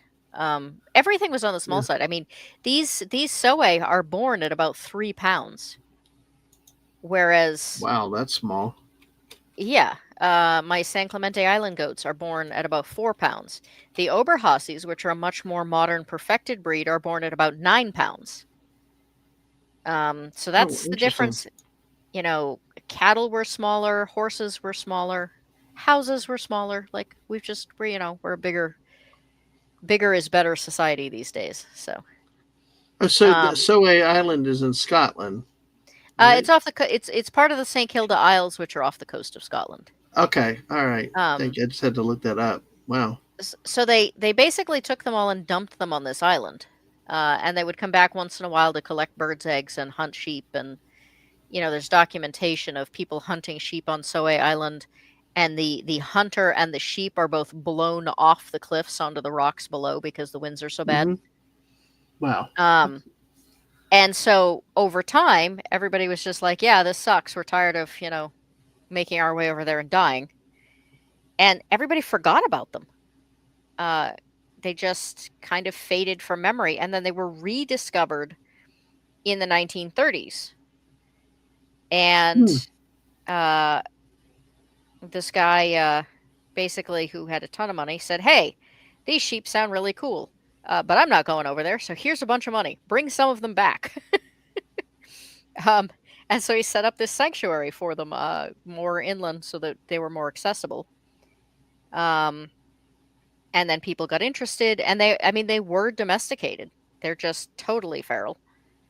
And, but people, were interested in them, and they still shed their wool, which is a pretty unusual trait these days. And they've kind of gotten scattered about with little homesteads that are, too small for bigger breeds of sheep. Mm-hmm. Or people like me who are really into, conserving older breeds. Mm. But yeah, it's kind of a fascinating, you know, it's like finding a hidden tribe that nobody knew existed Yeah. for, hundreds and thousands of years. They've been left alone, and then we get them. But yeah, it's yeah. Snort of Poopas makes me laugh, bringing out airplane hair, and Leon's getting larger. But yeah, let's take this chance to go backwards because you had said that you had not finished the history of the San Clemente goat. Uh, where do we? I mean, do you remember where we left off? We pick up so that you can finish about the San Clemente goat. Yeah, so the San Clemente goats existed only on San Clemente Island. They have this unique genetic mix that is found in no other goat in the world. So San Clemente Island is a naval property. Um, they were put in charge of conserving it. They use it as a gun testing range on one side. On the other side, there are a number of plants that are endangered. And conservationists got on the Navy and said, hey, the goats are killing off all of these endangered plants. You need to stop them. And at the time, nobody understood, genetics terribly well, and they were just another goat. And I mean, even today, people are like, really? Goats can be endangered? I didn't know that was a thing. Yeah, Um, I believe, and don't take this wrong. I think a lot of people, a goat's a goat. They don't really realize that there are different breeds of goats. oh, I yeah, did not realize there absolutely. were so many till we started talking because a lot of times they just look at a petting zoo or other goat. They don't they just generalize every goat as a goat, not realizing that there's so many varieties out there. Oh yeah, that's why I say, everyone makes a comment about all goats do such and such, and Hmm. that's just not how it works. Like I said, Boer are over 200 pounds. They're designed specifically for meat. They have a face that doesn't even look like any other goat. Um, and they're very different from something like a pygmy goat, which is a baby you can hold in the palm of your hand. Hmm. Um, so anyway, so the San Clemente goat was eating all of these endangered plants. The Navy was told to do something about it, and after years of trying to bring the numbers down to the point where the plants would be safe, they just decided the easiest way to handle it would be to exterminate them. Hmm. So they spent about 10 years just taking helicopters and guns and shooting every goat they found. Hmm. Um, Conservationists got a court order allowing them to pull a certain number off the island. What that number is debatable depending on which source you look at. This probably has something to do with the fact that some, you know, more hippie-esque uh, Hmm. conservationists actually snuck onto the island and just stole some goats. So we're Hmm. not really totally certain how many came off the island to start with. Um, but the majority of the ones that were pulled were because of this court order. and they were removed by animal conservationists, which, as far as I know, makes San Clemente goats one of only two livestock breeds to be rescued by conservationists instead of like farmers, which has played a huge role, and that's a different topic. Mm. But they were animal, rescue people, and they were used to rescuing cats and dogs. And the first thing you do when you rescue a cat or dog is fix it. Oh And yes, yeah. so they took this breed that they said they desperately wanted to save, and they fixed all the males. Oh man. And then someone went, "Oops, well now what?"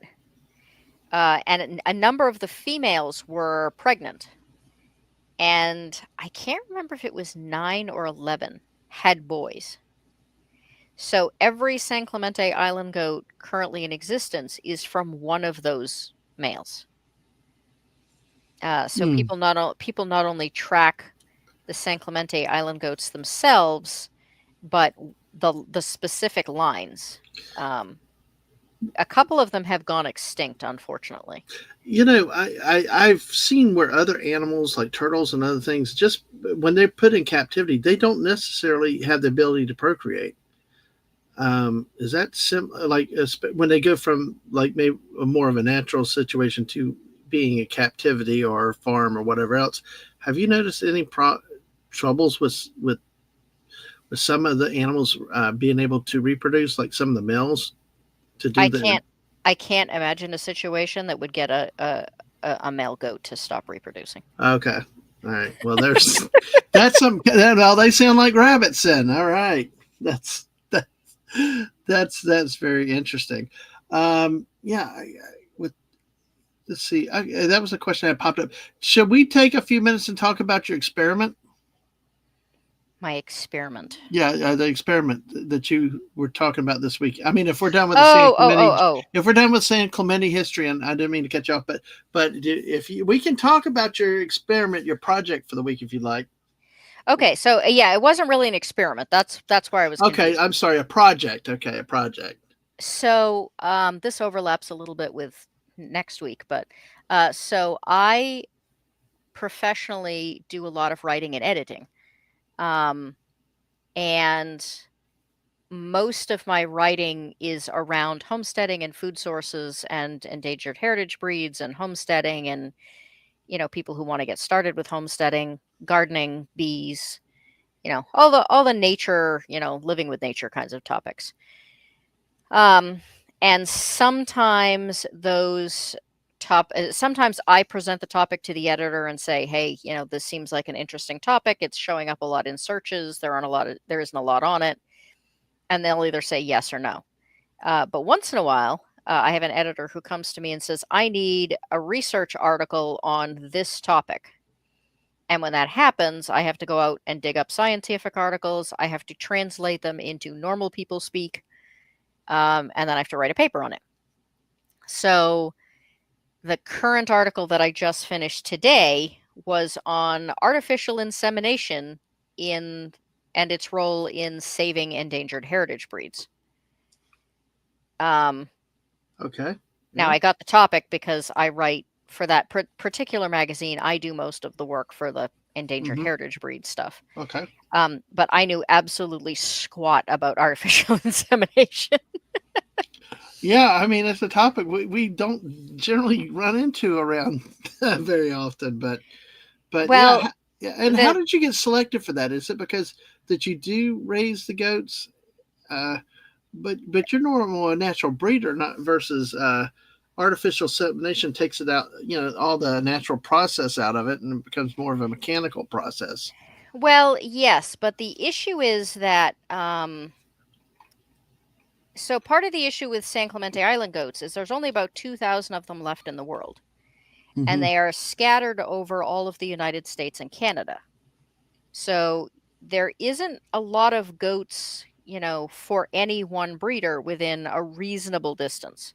I mean, there are some areas where there are kind of like little hubs where people are within like a half a day's drive or something, but it's, I got really lucky because a place in Massachusetts had a buck they were selling.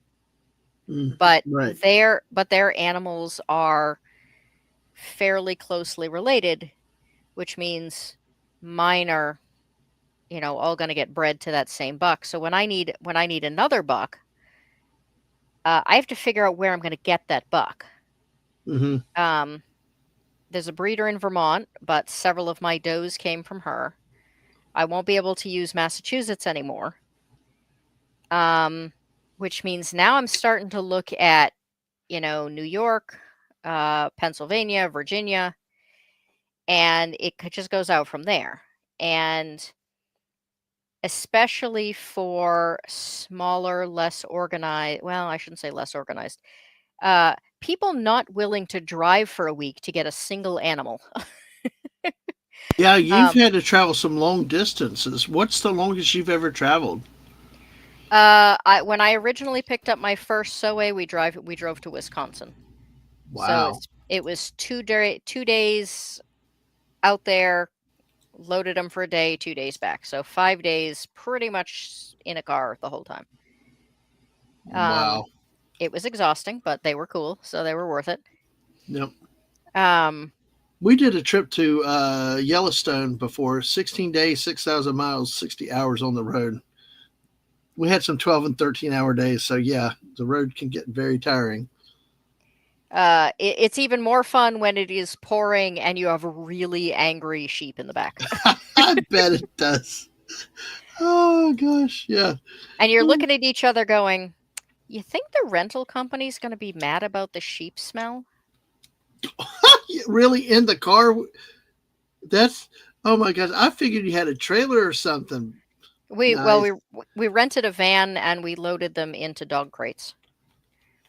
Okay. Because Well, you can fit Soe are so small that if you have like a 40-inch dog crate, you can fit two or three in a crate. Um, right. and that was the most cost-effective way to move them. Um, Yeah. I noticed that the rental company changed their policies immediately after we rented that vehicle because they had an unlimited mileage Yeah. plan on that particular vehicle. Yeah. And then we drove to Wisconsin and back. And literally the next day, you could no longer get unlimited mileage with any of their vehicles. You rule breaker. They made the rules just for you. And hello, Fallout Dave. Welcome. Good to see you, Fallout Dave. Thanks for pulling up a chair. We got the great eclectic goat with us tonight.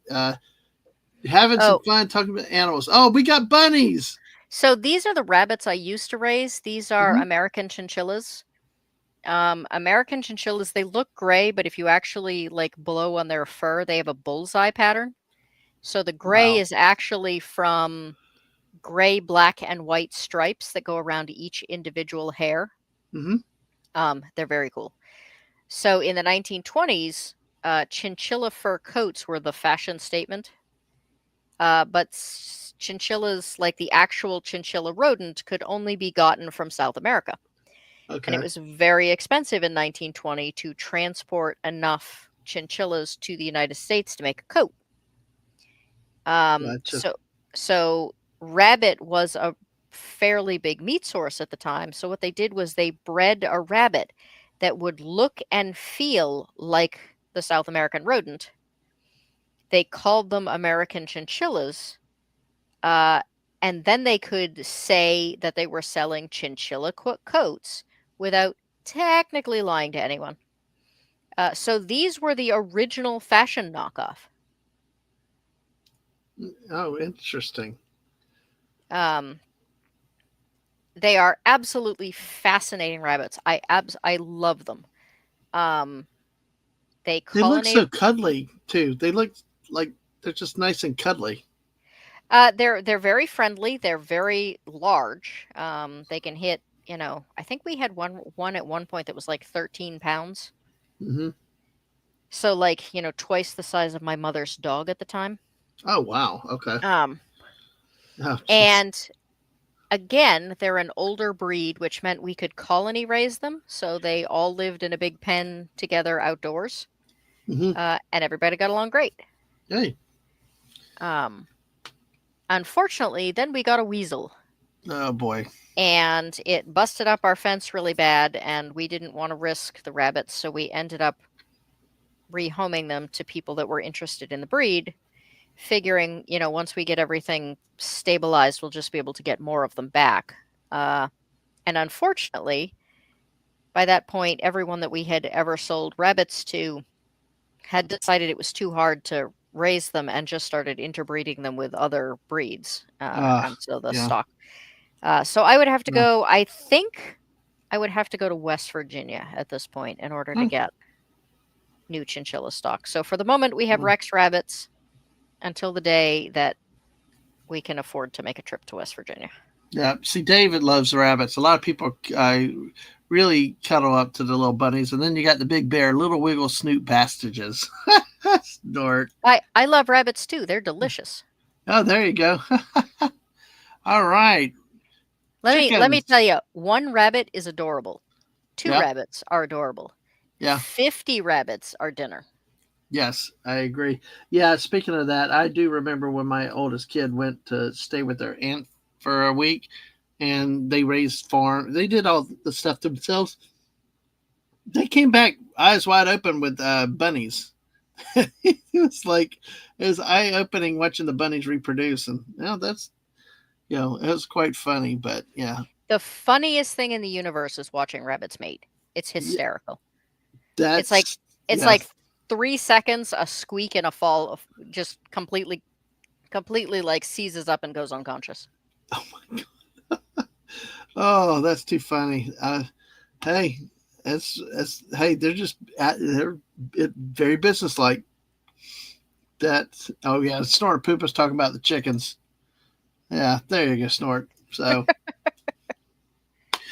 all right. So what do we got here? These are babies. Yeah, these are from a couple of years ago. These are the Soe, I think maybe a week after they were born, if I remember correctly. They were born a Wow. little later in the season that year. Mm. And of course, Snort Poop is his favorite Publix fried chicken mascot. Now I tell you what, roosters are badasses. See, my sister had a few, and well, they had a couple of chickens, and then they had the rooster. The rooster was mean as anything. Roosters get kind of a bad name. Hmm. I mean, there are people that will complain that their rooster is mean. They'll swap him out for a really mild tempered rooster, and then they complain when the hawk shows up and the rooster doesn't do anything.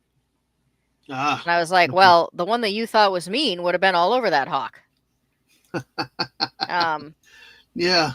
it's mainly that when they're like teenagers when they're young, Hmm. they get really aggressive and they want to prove that they're the man, and they yell at you Right. and tell you that they hate you, Hmm. um and then they grow out of it. Except that there are too many people that don't let them grow out of it, and they just stick them in the freezer. Yeah. Um, it's you need to find a good balance. You need to have a rooster that has like good rooster behaviors. Like if you put food down, does he call the girls? Um, and let them eat first while he watches. A good rooster is going to call them over, and then he's going to watch the skies for aerial predators while they eat. Right. And once they are done, then he will eat. Hmm. I had a rooster once who almost starved himself to death because he would not eat. He was so busy looking out after the girls that he just would. I had to take him away from the girls, put him in a cage, and feed him separately. Oh Um, wow. Yeah. Even once the girls were done, he would continue to like push food at them. Well, that Um, yeah, that's yeah, makes no sense. But obviously, there's some something to that's just an oddity of nature because you see those built-in instincts, protective nature of them, but then to the point where they would almost starve themselves to death. he was a It great rooster. He was a great yeah. rooster, though. I mean, he did drive off predators. Hmm. I had a rooster once who took on a horned owl, Wow. or a snow owl. Sorry, it was a snow owl. and lost. I had lost about six hens to this owl, and I had seen it, but snow owls are protected here. You can't do anything about it. Mm-hmm. And I came home one day, and it was a fresh coat of snow on the ground, and it looked like a war had gone on outside my house. There was blood everywhere. Oh, Uh, geez. and he lost. I found him in the driveway. He was dead, but that owl never came back again. Wow. Um, That is something.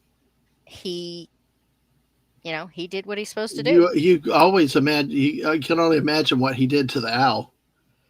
Oh, I could see where the owl had sat there and bled for a while before going away. Like you could Wow. see the marks in the snow. Um, I have had roosters again. He didn't make it, but he once charged a fox that was going after a hen and basically got eaten instead. Oh Um, gosh. Yeah. when you've got Yeah. 15 roosters and 15, because the average hatch produces about half males and half females. Mm-hmm. And those extra males serve nature. Um, People talk about, what happens in industrial things and that Mm-hmm. they kill male chicks, which they don't usually do because then they can't make any money off them. Right. Um, So, how do you deal with the temperature changes? You mentioned seeing blood in the snow. How do you deal with these various animals? I know it depends on type of animals and things like that, but apparently, I mean, it sounds like you have various extreme temperature changes. How do you really make sure I the animals don't? I stick to getting animals that are adapted to this particular type of environment. So, like people who buy silkies lose them a lot.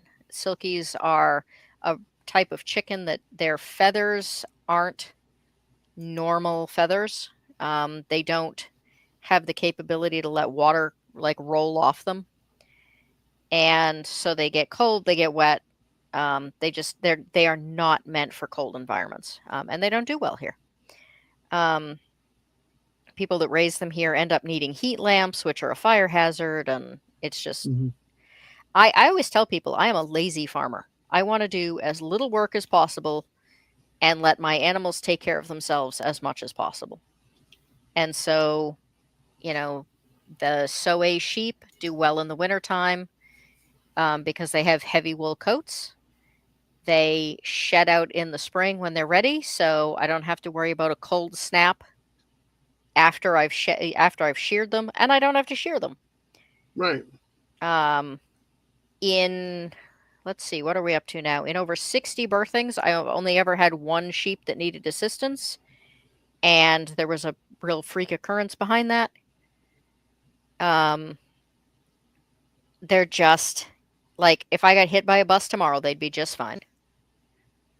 That, They might knock the fence down so there was more grass on the other side, but do you have a favorite animal of all the animals that you have? A type of ooh, animal? that's tough. I mean, the goats are always going to be my first love.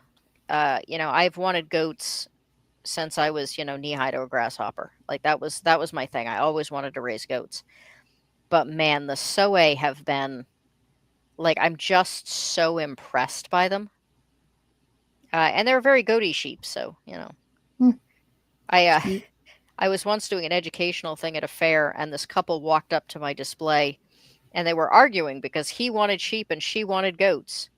And then they got to my stand and they stopped and they looked at me and I looked at them for a second and then I said, "Allow me to introduce you to the Soay." There you go. Oh, It is the best of both worlds. They are yes.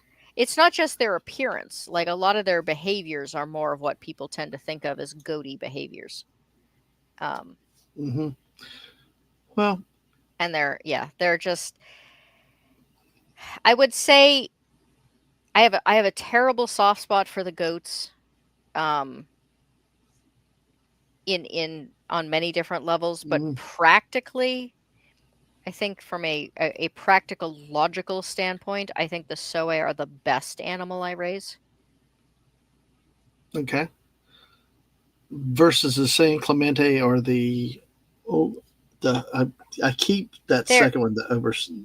the Oberhausies. Yeah, They're hardier. They need deworming less often. Their feet need care less often. They deal with extreme weathers better. They birth easier. Um, they refuse to come in the wintertime. We have a tent in the pastures for them.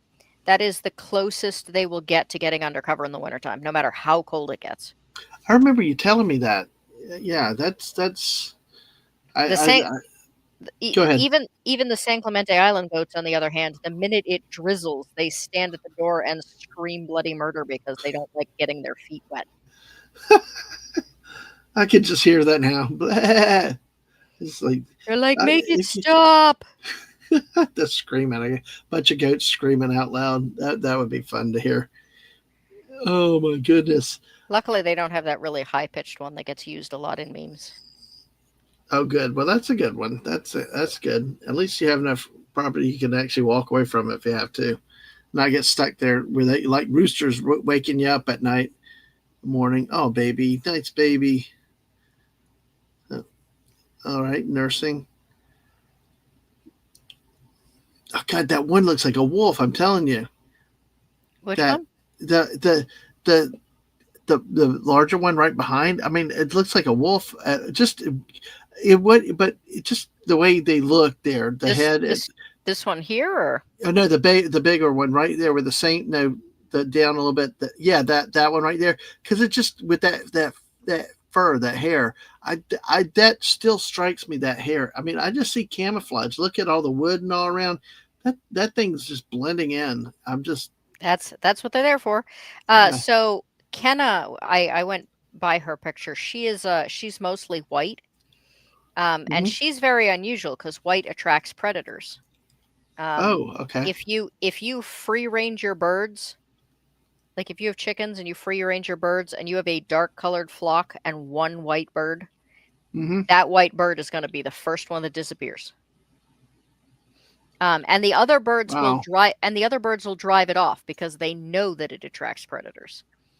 And the same thing actually happened with the sheep. When I got them, I actually had to put her in with the goats for a while because the sheep kept driving her off. And the result is that she is the most diva-esque of all of my sheep because she thinks she's a goat. She is she is pushy, she is bitchy, and she's gone from being, the bottom of the pecking order to being one of the top. So sheep don't have hierarchies the same way goats do, Right. but she does not know that. You wonder if there's somewhat some related where they got a gene from the other side somehow, and a little bit of crossbreeding at some point in the past down the family line. So Well, there is a yeah, such there is a thing called a geep. yes, I think I heard that recently. Yeah. About once every 10 years, you will get a viable crossbreed between goats and sheep. Hmm. Most of the time they miscarry or it's stillborn or something like that, but there have been documented, scientifically proved geeps. Wow. Yeah. Figgy said someone told me to edit my vids, and every time the grammar got in there to make it a goat scream. All right. Yeah, Well, you so mentioned your vids with goat screams. Go ahead. this one too. This one isn't as doesn't have as much white as Kenna does, but she's very interesting. She's almost a tricolor. I don't know if she'll keep that coloring as she grows, but I'm kind of interested to find because I have asked around and no one has ever heard of a tricolor Soe before. And her sister is this one here. This is the first black female Soe I can find anyone's ever seen. There have been black males, but that is the first black, and they are twins. They came from the same mom. So Okay. Oh, I get it. Tick is the grammar. Every time I tick, oh, yes, to make it a great stream. Figgy. But yeah, these are just beautiful animals. Yeah, and the babies. Oh, the babies. You know what you tweeted them out, you shared them out, and I was just like, you sound like a proud mama yourself. Every time you get a new sheep or goat born. This New is it's success, new success with an endangered breed. Everyone that's born is one step further away from extinction for that breed. So absolutely. So, that's what I live for. hey, all right, the eclectic goat. How much more? Do you have any more for us, or I honestly don't know. I just took all the best pictures I had and stuck them all in one folder well, really let's fast. look through them. Oh, I love that. I love how when they're babies, it's not so much when they're adults, but when they're babies, their ears are so expressive. Oh yeah, Any other questions from the yeah, chat? I know we're kind of getting close to the. yeah. The 2 hour mark. But yeah, guys. Yeah, if y'all have any other questions for the eclectic goat, please put them out in the chat right now while we're looking up the rest of this wonderful. And I tell you, you got a great photographer for sure. Ducks, Those are not ducks, those are goslings. goslings. Oh, geese. Okay. So I also have American buff geese. They are a Yeah. fairly small breed of geese. Please tell me they're not like the Canada geese, right?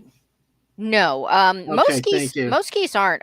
Geese have kind of a bad reputation. The big white and gray geese that used to get found on farms a lot and were used as guard dogs, Mm, can be pretty ugly. yeah.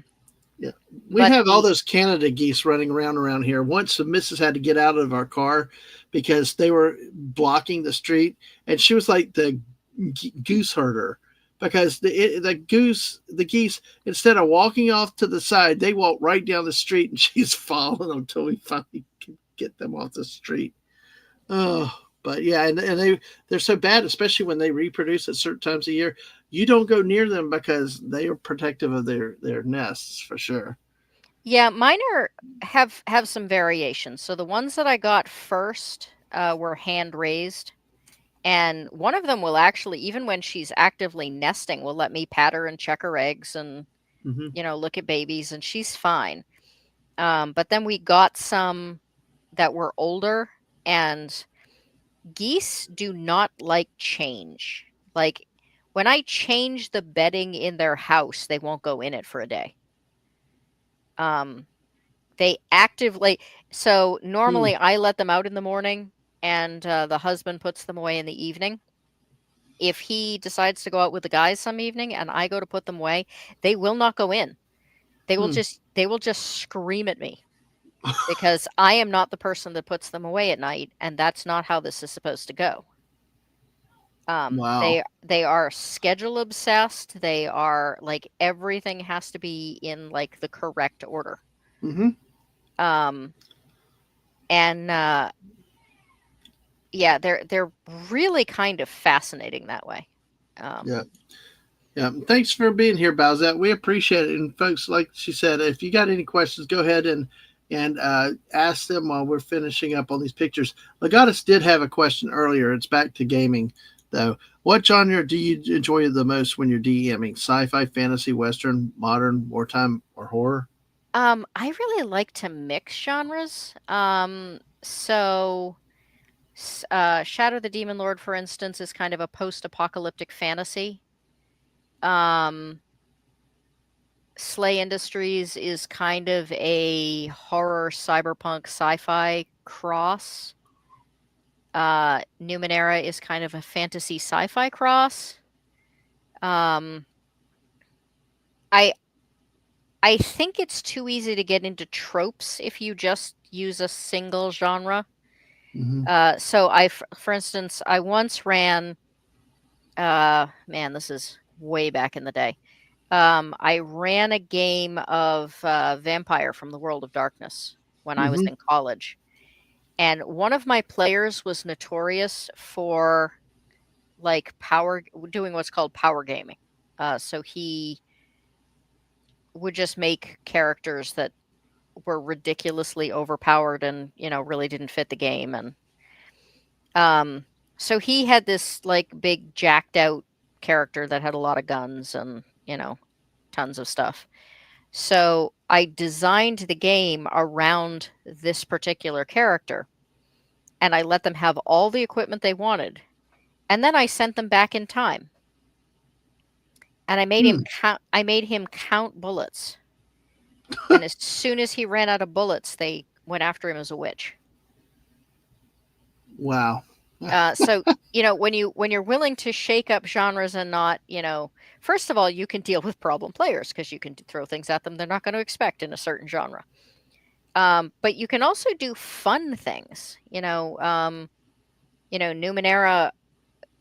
We started out playing it as a straight fantasy game, um, and all the technological stuff that happened was just magic as far as they were concerned. Um, but then you throw something at them that is like blatantly technologically based, and it's sort of like they found an alien device on their own planet. Wow. Um, That's that gets kind of deep. It's like, especially when you can cross, cross genre, use multiple genres in one thing. You can have sci-fi, fantasy. You can have fantasy, western. mhm. Combine several of the genres together. So you don't have to be one, just one or the other. Keep it Well, interesting. and that's how I am good at being the forever GM is I bore easily, and so I like to find new combinations and new ways to kind of mix things up, and um, just new ways to keep things fresh for everybody. Absolutely, And I'll absolutely. if I need to, I play with the rules a little bit. I'm like, if we added in this rule or modified this rule or took out this rule, it would be more fun for everyone. Hmm. Um, so things like that. That's awesome. Well, thanks for answering that one. And we'll keep looking at as many pictures as you got. We can never tire of the baby goats. And that's a sheep, though, right? That's a sheep. Yes. Okay, They cool. they were these two were very young in this, and they were extra small. Their mother was quite old. She was retired shortly after this. Hmm. Um, older Soe tend to have twins. Um, and then they'll do what is called cannibalizing their wool. So babies need protein, and in order to develop twins, what happened was instead of growing in a heavy wool winter coat, all her wool fell out. Oh no. Um, and so she spent all winter with no wool, because she was carrying around these twins. So what what the other sheep did was the other sheep would just cluster around her all winter, like everywhere she went, she would just have like this, you know, I don't know, aunties, I guess, or something, um, that would just like stick with her, and every time she stopped moving, they just like huddle up with her, so they kept her warm. Oh wow. That's Um, and what was really adorable was that once she had her lambs and they, got a little bit bigger, she would babysit for everyone else. So oh interesting. the younger, some of the others do the same thing, but she definitely did the most of it. The younger ewes would leave their lambs with her, and they would go get something to eat. Hmm. And then when the babies were hungry, they would call, and mom would come back and pick them up and nurse them. Um, and then sometimes one of the others would take over, and her name was Faye. Faye would um, Faye would go get something to eat, and they would just kind of rotate this. Um, Wow. and it was really adorable to watch, because then you also have the lambs all having play dates. So you've got one watching over them, but they're all playing together. Hmm. Do you find it even though they're I hate to say they're not really pinned in. I mean, you got fences obviously and stuff like that.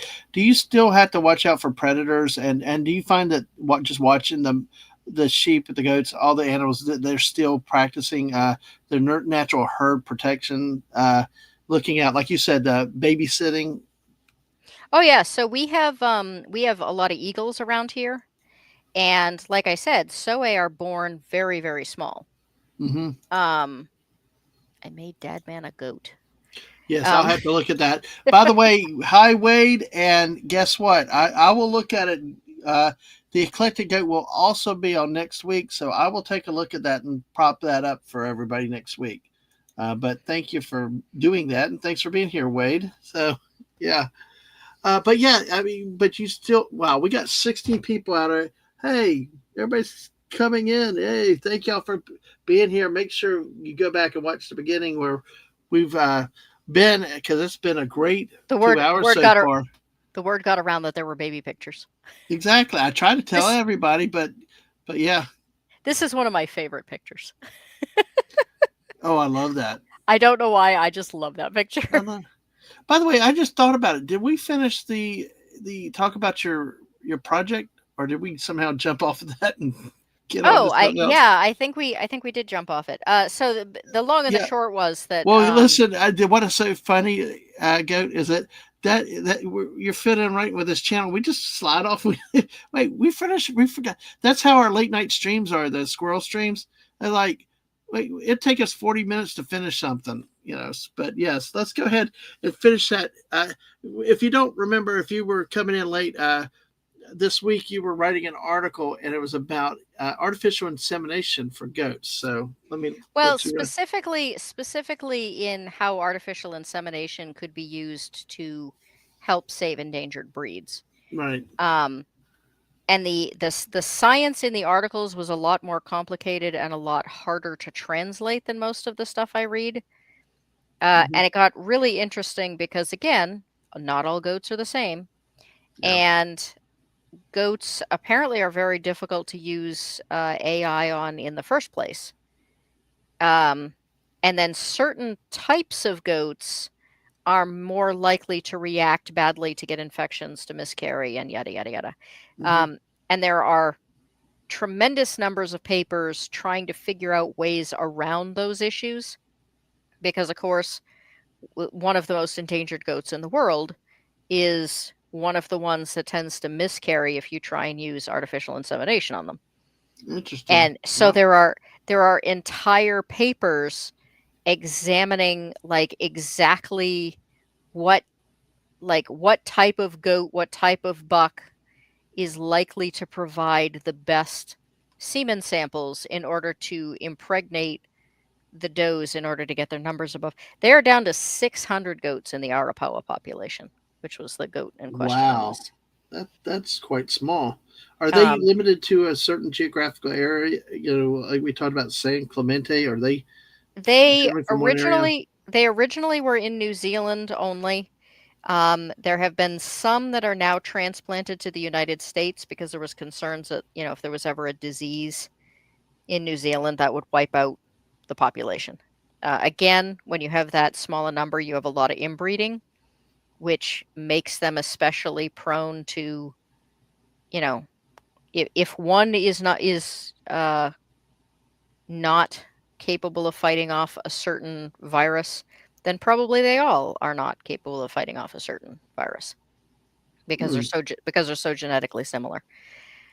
So they have decided to not have all the eggs in one basket, and there is now a secondary population in the United States.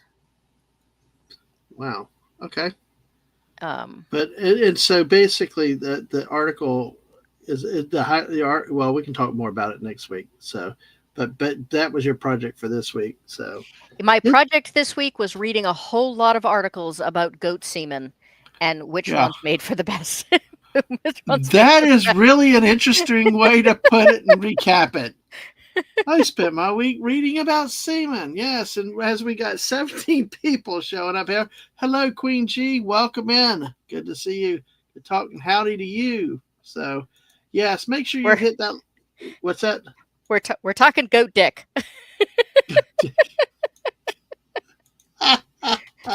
Well, hey, it sells. It's okay, but yeah, and we'll probably talk a little bit more about it next week when we talk about writing and editing, which which you'll be here with us for again 2 weeks in a row. First time I've had a back to back in weeks like that. But welcome in everybody. Good to see y'all. Somebody you somebody you. made it somebody made a joke on a Oh wait. Wade just made a joke. You instead of ooh. Ew, nice, Wade. Yes, exactly. Hey, I tell you what, the Eclectic Goat does not hold back what she thinks she says, and very funny, especially when you tweeted that out today. Hey, I figured, after people started making jokes about, the size of my cock that, I can make a joke about Oh, goat nipples. absolutely, absolutely. That's. I think I was just kind of caught off guard. It was like, whoa, oh my, but it's all good. So one of the Discord servers I was on, somebody made a comment about, I can't even remember what it was. It was some like statistic about porn searches, Uh and huh. I kind of laughed and said like, I can't believe you actually know that fact. Um, and they said, "What? You don't look at like random statistics for Pornhub? They're really funny." And I said, "No, I don't have time to spend my time looking at Pornhub statistics. I'm too busy looking at statistics about goat semen." Oh, that's too funny. If you're up late one night, you got to come on one of our late night streams. You'd be fun. You'd be a blast because we come up with everything on those streams. But what comes up, it comes out, is what I say. Of course, my phrasing is always wonderful when we're talking about topics like semen and stuff like that. But anyway, oh my gosh, these are beautiful pictures. Your photographer again does amazing work. Yeah, But Angie is awesome. just, I mean, the detail with the pictures and just, I mean, they're beautiful animals already. But it's like you can feel the texture, So this is Faye. She's the one I was talking about that had these twins. right? And again, this is when they were really, really small. She looks tired there. She, you can see that eye. It's like halfway open, you know. And the little one is busy yelling. Oh, look at So her. this Yes, is mom. so this Mhm. is the babysitting because this is the darker colored one over in the corner here. Right? And then this is the paler twin, and then this is one of the other babies that she's babysitting. Yeah. Now Um, I got a question. I just thought with a question with that, but if you go back to the previous picture, because one thing with the goats, they don't have they don't have a pupil like human eyes. We got the round, they're mhm. both round, but it's what, like a almost a rectangle. I hate to describe it. It's It's just that. it's because we're predators and they're not. So Really. predators and certain types of prey animals, but mostly predators. Um, we have front-facing eyes with a round pupil because it allows us to see fairly close and it allows us to catch movement. Because when you're hunting, you focus in on, pardon me, you focus in on whatever it is you're hunting for. Um, and goats and sheep and other grazing animals have a square pupil. Their close-up vision is actually not that great, but they can Right. see almost all the way around their head, and they can see motion coming at them from a distance. So Really. That. so they can see predators coming after them. So really, it really is a physical thing because their eyesight is different than, say, Very, humans. Or very, very different. Yeah. Um, the because, I only mean, look at a cat or a dog. They have like a regular eye like a human, but these animals, because it's always fascinated me, and I never thought to ask about, you know, why is their eye different? But that makes sense, and that's really intriguing to see because it's really a neat, unique look looking at them. yeah, I mean, all prey animals, at least all that I can think of off the top of my head, have the eyes on the side of their head Mhm. specifically so that they can see predators sneaking up on them from behind. Right. Um, all predators have front-facing eyes. The pupils can be different in some cases, Hmm. depending on like the territory that they come from. Like jungle prey animals are still going to have the eyes on the side of their head, but they're not going to have the square pupils because there's just not enough like wide open flat area. Um, that those square pupils are designed for like wide areas that don't have a whole lot of trees or other things that are going to get in the way. Interesting. Um, there might be some grass, but Hmm. um, that's why it's so creepy if you ever see somebody once took a bunch of like prey animal pictures and then they put the eyeballs on the front of their head so that they would where they would be if they were predators. Right. and it's super creepy. Oh, I bet. People find goat eyes somewhat creepy anyway, which is funny because their eyes are like that because they're meant to be hunted. But yeah, prey animals that have their eyes moved to look like predators Hmm. is just like it's just viscerally wrong. Yeah, I bet. I mean, I could see it now because I mean, like I said, just looking at them in the face in real life, it's strange. It's you're not used to an eye looking that straight at you right in the face. I mean, you see it two dimensionally and you see it straight on, like it would be ours, but they have a different pupil. And but I appreciate that because like I said, it's always fascinated me. And I just happened to think about asking about that particular question. Have you ever patted a horse or a goat? I mean, you said you'd seen goats in petting zoos. Have you ever patted one? Yeah, yeah. Did you ever try and pat it on the nose? Usually when I try to, they try to bite my not bite meanly, but they just try to lick the crap to where Yeah. oh my So yeah. the issue is that they can't see the spot directly in front of their nose. Hmm. So if you pat them on the neck or the back, they can see your hand. They know what just touched them. But Right. if you try to pat their nose, which is what most people do, um, all they know is that something just touched their face, and they don't know why or how or where or what it is, and so they'll pull their head back to try and see what it is. Oh, Um, interesting. or in the case of goats, part of their vision, their close-up vision, is with their mouth. Right. They want to taste you to figure out what just touched them. Um, Oh, interesting. and I have always somebody asked me once. They said, "Well, that doesn't make any sense. Why would they have that blind spot?" And my response was, because if the predator is already that close to your face, you don't want to see it coming. Yeah, I bet. Yeah, too late. That point, it's too late. Hmm. So, well, Snorted Poopins has got a funny one for us. Goat semen. Are we discussing navel goats now? I mean, I started to do that earlier when I was talking about dropping goats off on islands on boats. Exactly. Yes. Yeah, and of course we know the Navy, the U.S. Naval Academy. I think we decided it was a ram, a sheep, right? Not a goat, even though they refer to it as a goat. But I don't remember this conversation, but I think a few weeks ago we did. It was like I think Snortopoopas talked about the goat, and he said that's not a goat; it's a sheep because it had the rounded like the oh yeah, curled. yeah, yeah. That Yeah, happens a yeah, lot. Like through history, there are several cases where something will be referred to in documents as like ram-headed or goat-headed, and in fact, you look at the horns, and it's definitely there's actually a god in early civilization referred to as the ram-headed god, and yet he's very definitely a goat head. yep, I think yep. it may be I think it may be like the mutton thing, that in Yeah. certain cultures, I think they probably just called them kind of the same thing. I was going to mention that because it just seemed like I mean cats are one thing, goats. I mean we know the religious significance of cattle, but goats, I swear I've seen in a lot of the old early religions too. So uh, Right up until the New Testament, goats were always considered a holy animal. mhm. And then in the New Testament, all of a sudden they are, considered a sign that um, you are disobedient and don't follow God, and it really caused is one of the reasons. So they this led to goats being considered basically uncool in England, and almost getting wiped out completely. Really, wow.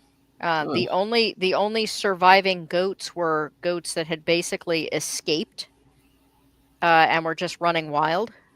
Hmm. And so for a long time, those were the only goats that you would find in England because they were considered uncool because they were no longer considered sacred or religious or uh, and first the wealthy didn't want anything to do with them because they were a sign of poverty, and then the people who were in poverty didn't want anything to do with them um, because they weren't in vogue and because they were worried that they were going to nibble on some rich person's bushes and um, Yeah. get them in trouble. It Yes. wasn't like they fenced their animals in at that point in time. So Yes, exactly. Yes, exactly. So, um, I know we're on time. How are you doing? I mean, do we need to go ahead and wrap? Because I know you got other things. Like there, we went another 5 to 10 minutes on something that just popped up. I mean, I'm okay if you are, as long as we feel like we're productive. I mean, I'm your servant. We could pick up a little bit of this next week too, on top of the. I mean, I Uh, could talk about animals to the point where, like, if we pick this up next week, that's all we're going to be talking about. Okay, well let's go a few minutes more. But folks, we'll keep going a few minutes more. But if y'all have questions, please go ahead and put them out in the chat, and we'll take them. Sort of said, I think. See, I'm sorry, Eclectic Goat. I know you're very prim and proper and very precise with language, and I'm a big believer, but in precision of language with what I do. But when I get excited or when I'm talking, I start to miss syllables and words all blend. That's why it's so bad. We've, especially when I'm using voice chat on Grok or anything, our tech, our X or anything else, it comes off really bizarre.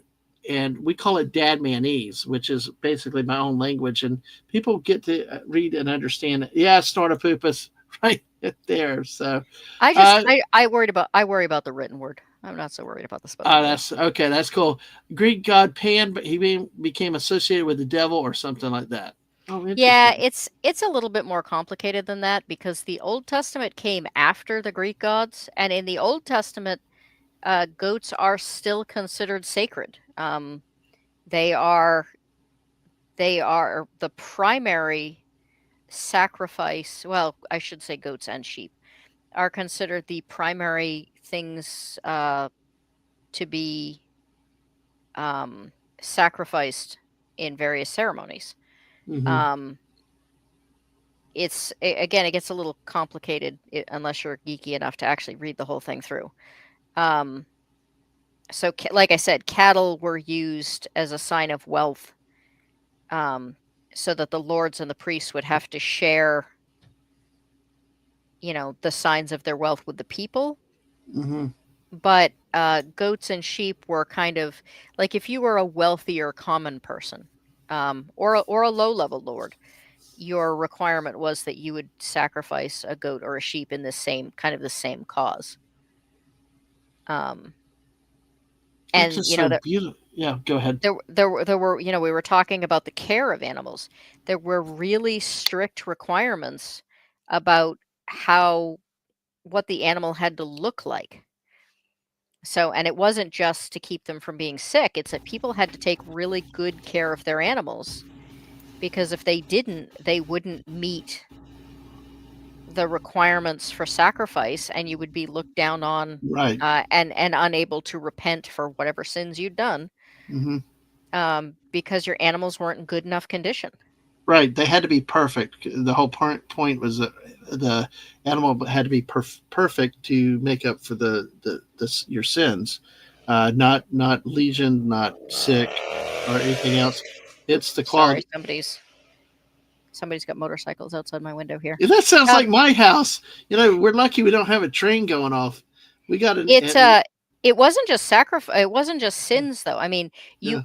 you might do sacrifice, because you had done something wrong, Mm-hmm. but there were also just plain old requirements about, like, you needed to do a good social deed by butchering an animal for your community.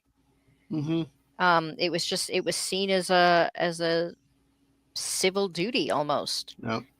Um, Snortopoopas is talking about the trope of westerns: the cattle rancher versus the sheep farmer. Yeah.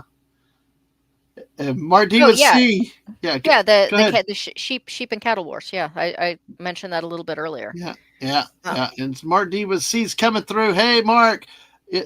I'm the goat. No, the goat is my guest tonight. But hey, or maybe a sparkly unicorn. Oh, yes. Snortopoopas loves that. There once was a unicorn with magical feet. Yeah, it's a character Fabio Sparklemane from Fortnite. So, we're big with the unicorns around here just for the fun of it. But Snortopoopas doesn't like the unicorns, but Mark likes uh, to push the buttons right now. So, and yeah, everyone should have the right to be horny. Yes, there you go, Mark.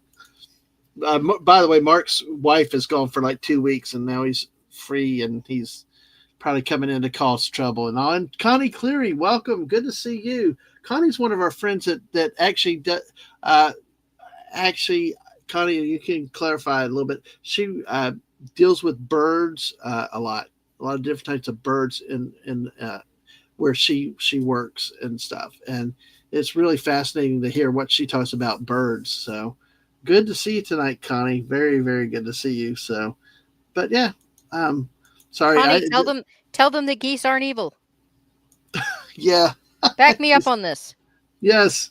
Well, I tell you what, I have not had a good relationship with geese. I've only seen the Canada geese, the annoying ones that want to attack everything. I've not seen the good geese and things like that.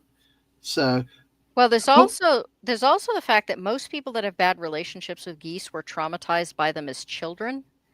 right, And so it took me quite some time of watching their behavior to realize that as far as geese are concerned, whoever is tallest wins. So if you are not the tallest goose, then you need to be subservient to the other geese. So really, when you get a small child that is shorter than the goose, but not behaving like a proper subservient goose, the right. geese will chase them because they're being naughty. Did not know that. Connie does love the geese. Yes. See? Well, Somebody's got my back here. no. Like I said, I am only judging them against one type of geese. Or do you consider the Canada geese good geese also? I always like the joke that, Canada geese are why Canadians are so polite. They've just taken all of their rage and upset and put it in their geese. I can believe it.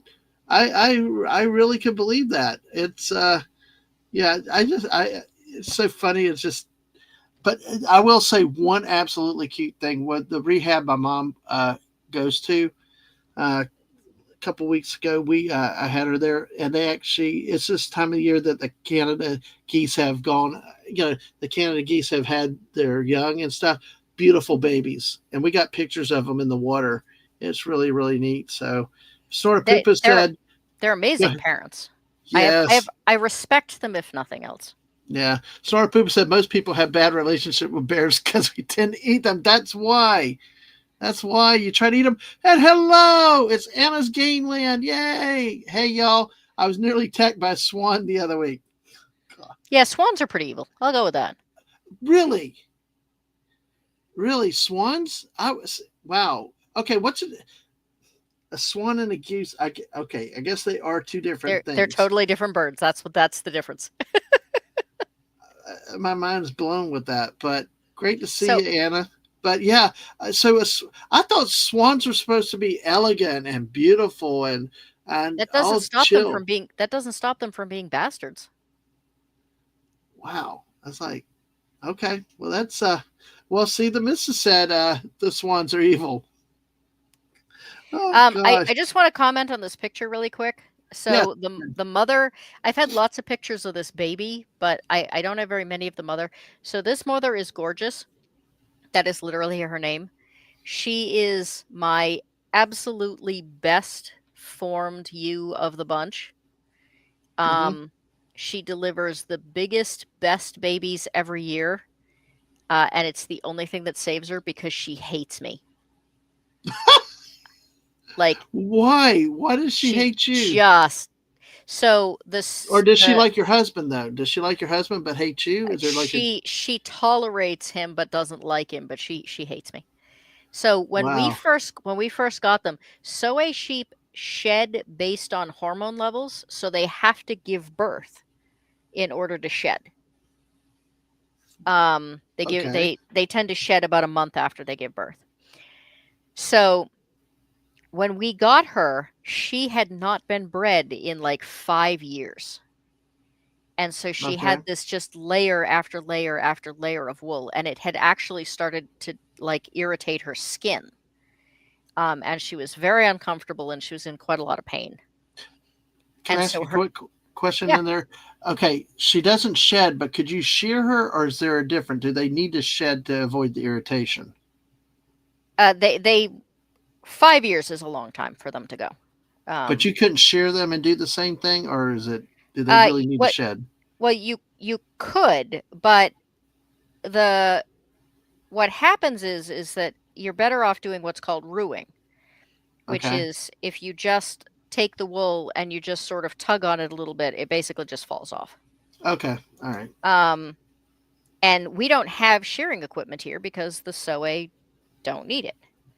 Um, Okay. and so her first introduction to me was me having to tug 5 years worth of wool off this poor, tender, uncomfortable skin. Hmm. And of course, she didn't realize that, in the long run, I was trying to help. Um, that's all she like. This was, let's see, how many years ago was that? 4 or 5 years, I think. Um, and she still remembers. Oh wow. She is so Soe are quite smart for sheep, and she is by far the smartest of them. Um, and she still remembers this, and she still hates my guts. It I takes thought about that about cats, but really, wow, that is to have a memory like that. But I can believe it. It's um, it. she's not. So it's not just that she remembers stuff. She can problem solve. She has figured out that if my husband and I go down to the pasture at the same time, Oh boy. it means something's wrong. And she will not. The catch area where we feed them is also how we contain them if we need to medicate or we are taking a sheep to a show or something like that. If we both go down to the pasture at the same time, she will not go in the catchment area Because she knows something's up. because she knows something's up. If so, normally I feed in the morning and he feeds at night. If I go down at night, she won't go in the catchment area. If he goes down in the morning, she won't go in the catchment area. See, I can see how you say this is a good breeding animal. I mean, you look at the size. I mean, look at like the quality of the horns, the size. A very solidly built. Her horns are Yeah. great. Soe are prone to kind of delicate legs. Hers are really good. Her back is really straight. Um, Soe sheep tend to have really high, tight, small udders. Hers is a little bit larger, which is why she was able to accommodate two babies. Wow. Um, her stance is really good. Though it's one of the reasons I wanted this picture. This wide-legged stance. Not all of my Soe could accommodate two babies, not because they can't produce enough milk, but because both babies couldn't get under there at the same time. Their hips are too narrow. And she's very easily tellable from the others because this patch right here is not wool. This is hair. She, for some reason, has this tuft of just straight hair on the top of her So head. there's a difference between wool and hair. Oh, yeah, very much. I mean, I guess Um, wool you can use for like in a lot of fabrics and stuff like that. So there's a difference with the wool and hair. I mean, I guess would uh, you say it's more like people hair? I mean, it's still definitely more like animal hair, but Okay, but so yeah.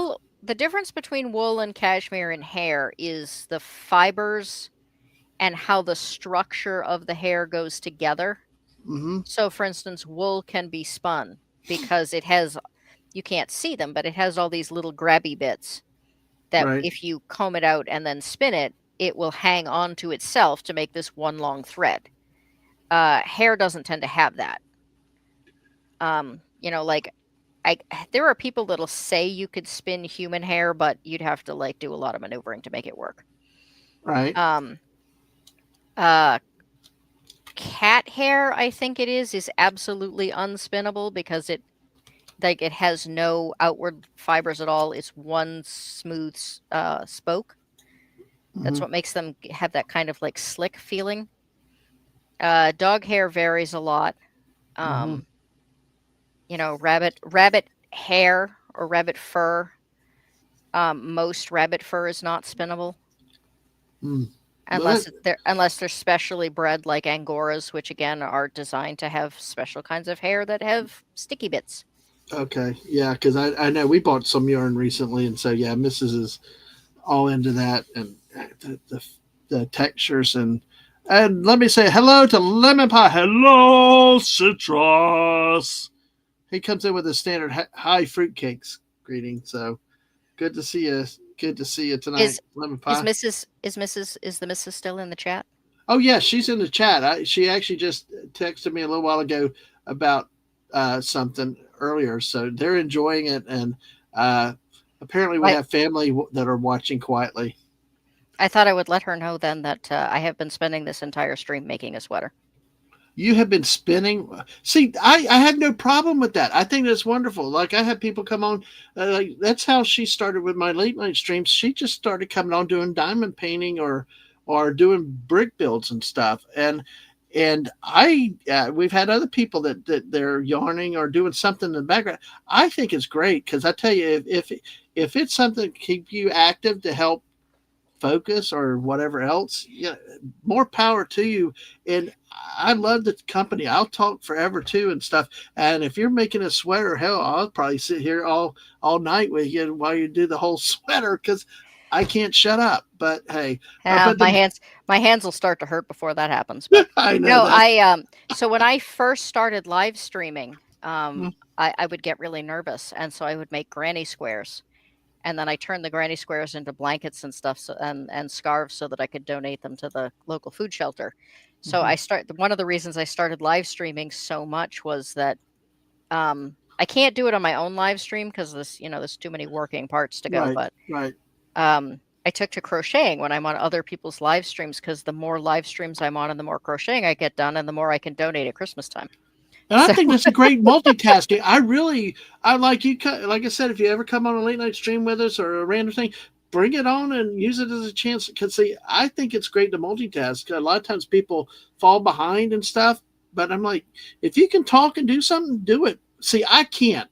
I can't. Like if I went to type something in the chat here, it would be silence because I cannot type and talk. I cannot do two things at once. I know my limitations, but did you have another turkey back there, by the way? Oh, uh, Snortupus could not spin. He kept getting dizzy. And then he also said, I knew someone who did a lot of wool spinning. She talked about things like lanolin. yeah. Oh, So lanolin is yeah. the um, oily stuff in wool that protects the sheep from the rain. Okay. Completely random, crazy question. Thanks to this jerk in the chat here, Marty with a C, one of our YouTube vendors. He eats lots of clams. He's not too tasty when he goes camping. Do you like clams or seafood? I'm allergic to shellfish, so Ah, okay. All right. So no I clam do pizza for I you. I do like fish quite a lot. But yeah, no shellfish for me. And I discovered that was another allergy that I developed later in life, so I got to find that out the hard way. Yeah, I know, and yeah, you got to be. We get those allergies of any type. You got to be careful of them, even if I'm just glad you're feeling better. So, but clams are delicious. Love seafood. Uh, do you prefer? Let's see, I, I just like shrimp. I like a lot of people consider shrimp cockroaches of the sea, but that and like They're actually they're the one shellfish I really miss. Uh, I didn't okay, I didn't dislike, like lobster, but I didn't like it enough to pay, the ungodly amounts of money they want for it.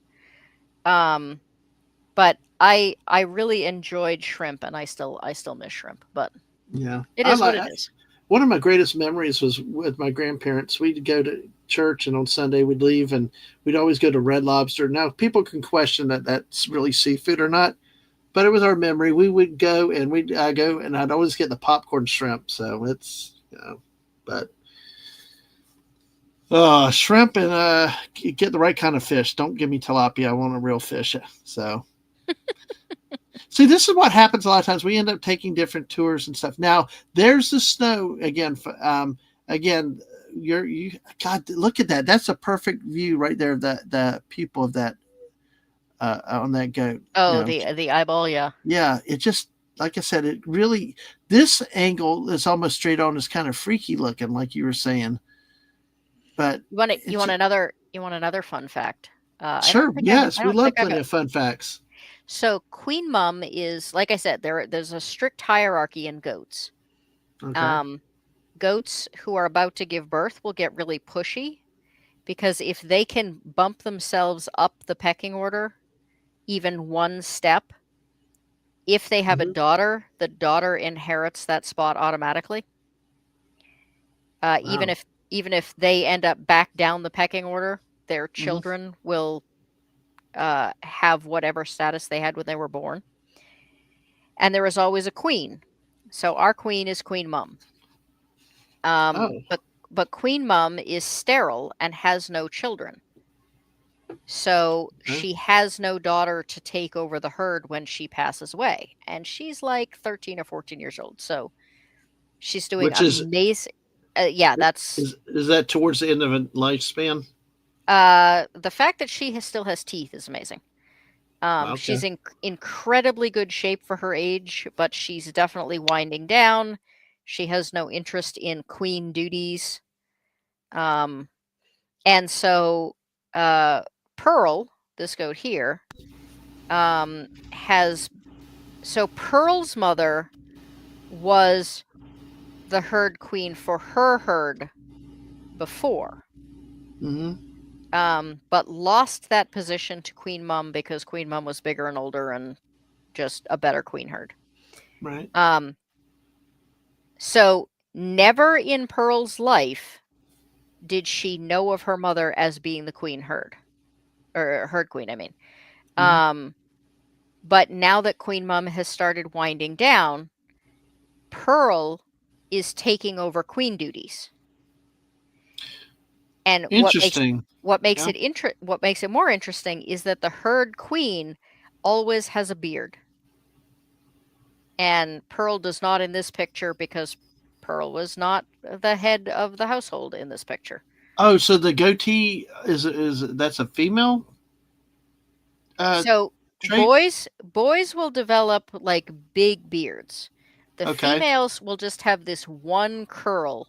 So this spot right here, Mm-hmm. now that she has become or is becoming the herd queen, she's developed this one little tiny spot coming down off her chin. Mm-hmm. And my guess is that once Queen Mum dies, that will get quite a lot longer. Wait. You're saying that that's starting to grow. There's like something. It has not grown forever, and now it's starting to grow. There's something going on to where they know that the rains are passing. I don't know if it's actually I, I I'm not sure anybody knows exactly what causes it. Um, Wow, that's whether it's that she's showing more aggressive behaviors, maybe that stirs up some sort of hormones. Um, I'm not sure anyone knows why it is, but it's just a fact that none of the other does have beards, mm, and Pearl never had a beard until she took over herd queen duties, and now she has a little beard. right. Wow. And Queen Mum has a fairly substantial beard, and my suspicion is that Pearl will develop a bigger one once Queen Mum is gone. And hello, Jeff. Hello, Jeff. So, would it be fair to say Queen Mum is abdicated the throne? She's definitely thinking about retirement. Okay, all right. This is That's Violet. that's the best I had. That's the best joke I had there. So I had to do the bad meme from earlier with that pun. This is Violet. This is Summer's mother. Best goat I ever owned. Completely insane. Oh, wonderful, nice. Just This is the we know what the red bucket means. It means you have grain. Give it to us. well, like going to the petting zoo. You know, you walk over a little bag of whatever, they're on you. They're jumping on each other, getting to the food. They know when it's time to eat. I love the thick hair. I love the photography with the textures that you can really see the texture in that hair. Yeah, and the Wolof Soe is really interesting texture wise too. Fiber people are crazy about it because it's unlike like you just don't find anything like it anymore. Well, folks, like I said, if you have questions, it's time to ask. So, okay, accept this. What's the best way to behave around the little baby goats like a Oh, kid? here we go. This is Queen Mum. This is Oh, her. wow. This is Yes, her tooth. It's not a great picture because she's all blurry, but that's okay. Well, we can see the little beard down under. Okay, they're walking single file line. hmm Is that a normal pattern of of their movements? only when it's snowing. Really? Yep. Any particular reason why? Is it like? Well, I think of Star Wars and seeing people hiding their numbers, but is it a hierarchical movement or just Um, something with weather related? I don't. Well, I don't know. So this is gorgeous up front. Okay, Um, but Goddard, who was the ram at the time, is way back here. okay, And like I said, there isn't really a hierarchy in sheep in the same way. I think it may just be coincidence. hmm, Whoever was in front goes in front.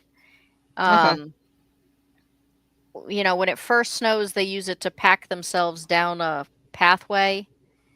I've seen some of them use it as a way to like test for ice. right. Um, the more sure-footed ones will go first and find a path kind of thing. Hmm. Um, but yeah, I that's another thing I'm not sure anybody really knows because it's not usual for most modern day sheep breeds either. So Yeah. Oh, by the way, we got more goats. He goat butts. Great. So again, we sheep probably hit sheep butts. Those are sheep sheep butts. butts. Sheep butts. Yes. But how long do goats or sheep tend to live? I mean, I think we touched on it a little bit earlier, but Jeff is recent. Uh, how long did Um, normal the average lifespans? the average is 10 to 12 years. 14 is pretty doable. If you get a goat that's healthy enough and doesn't lose their teeth. Losing their teeth is really the sign they're on their way out. Yeah. I think Queen Mum Yeah. has only lost one tooth, which is amazing. Wow, for that age, yeah, exactly. Because the issue is that the stuff they require to live is all really tough and requires a lot of chewing. Hmm. Um, and goats don't have top teeth; they only have bottom teeth. Hmm. And what they do is they grind the roughage between their teeth and the palate that's on the top of their mouth. And so Hmm. once they don't have teeth, they can't do that, which means they can't ingest food, which means they lose a lot of body weight, which means they die. Right. Okay. That's interesting. Now we got a good question here. Would you ever get a llama? Probably not. Probably not. How about an Um, ostrich? How they're about an ostrich? Or go ahead yeah. about the llama. Go ahead about the llama. Well, llamas are kind of a mixed bag. They can be really useful for like livestock guardianship, but usually only in pairs. Hmm. Um, but they're also kind of bastards. Um, Oh, yes. I love the description of them. But you still defend the Canada geese, though. It's okay. I got it. I Just can I I got. can I can respect them without liking them. Well, the fact is, I had my wife had to walk them down the street. They would not move out of the street while we had to try to They're get to the showing Waffle House. they're showing her who's boss. I know they were. I mean, like I said, it was like the real picture of the goat, the geese whisperer. She's just walking behind him. I actually got a picture of her doing it. It's I mean, like I hilarious. said, like I Yeah, said, I can respect the attitude without liking it. there we go. We, I love the laugh. That's awesome. Snort says female polar bears chase off the males after they are impregnated. The males tend to kill the newborn cubs. Yeah, I think that happens in some of the animal kingdom. I know that there's also with bison. We were learned about that when we were up in Yellowstone. That sometimes they'll ostracize some of the olders that don't fit in socially can get abandoned by the rest of the herd if they're not acting in certain ways. That the herd will turn their So back on them. So see, Canadian geese are better dads than polar bears. Exactly. So, but yeah, you don't want to keep dad around for that like that. So Jeff said you need those teach you on those tin cans. Wait, that's my the cartoons. Oh It's gosh, not the tin cans they're after. It's the leftovers in the tin cans yes, yeah. because it's quite recent that people actually rinsed out their tin cans. So the Mm. tin cans would smell like food and the goats would pick up the cans to try and like work out whatever was still left in the can. And Figgy says that not an ostrich. They are ferocious. So okay, that's I that. mean, I just even emus can be pretty ostriches can kill you, but emus can mess you up. well, hey, the daggum emus fought Australia years ago. Remember the Great Emu War? Well, I mean, to be fair, the Australians picked that fight. Oh, true. That's true. They just lost. Yeah, those silly Aussies. So, here, Snore Poop Twice. is twice, Twice. twice. I There were cannot believe my. two Yeah, go emu ahead. wars. There were two emu wars, and they lost both of them.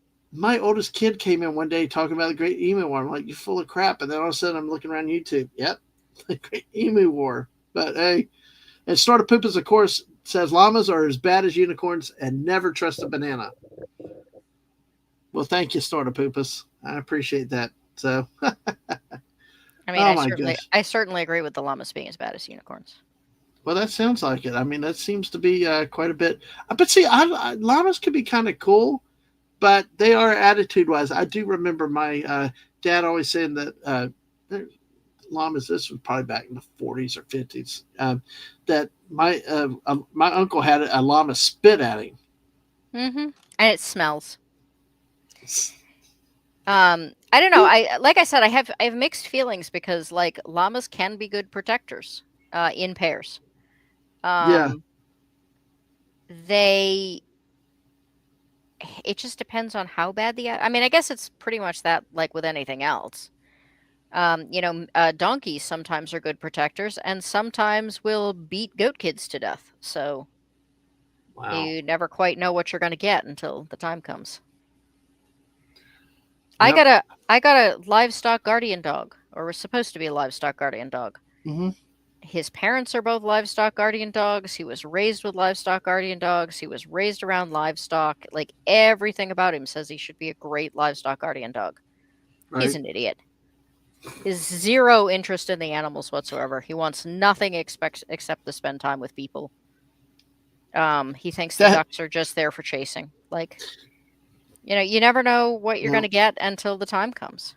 That kind of reminds me of me with my dad. And no matter how much my dad tried to teach me mechanics, I just had no interest or capability. It just was like I said, I'd rather go hang out with people and watch football. But yeah, it's funny. I mean, it's really interesting how a lot of times the animal world does reflect human activity, or humans reflect what we see in the natural world. Okay, now those are the udders, obviously. Well, the udder isn't formed in this picture. This was a picture taken for an article. So one of the issues with the inbreeding of San Clemente goats is you get what's called split teats. So you have the two teats here. Right. Um, let's see, is there a better? Yeah, you can't really see because the hair's in the way. But she had one that was a split teat. So there's like a solid bottom, and then it comes out into a V. And then you get what's called these are also called fishtails sometimes. Um, Violet, that doe that I showed you that I said was really good, Mm-hmm. she had perfect teats, but she had four of them like a cow. Oh wow. So Okay. instead of having two, she had just four perfect teats. And so you don't have uniform udders with San Clemente goats like Okay. most dairy breeders would like to see. Right, if you're especially for the deer, you because Snortapoopa says it's utterly ridiculous. So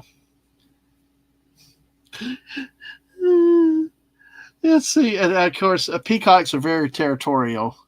Oh Hmm. yeah, we know that. We actually, and they, as I understand it, they mate for life. Is what I've been told. That if they lose their mate, it's very Peacocks traumatic. do? I Yeah, didn't that's know what I that. heard. Well, Guineas, well, I know guineas do. I had no idea peacocks did. I'd heard that they were really protective because, unfortunately, a sad situation happened that somebody really was not.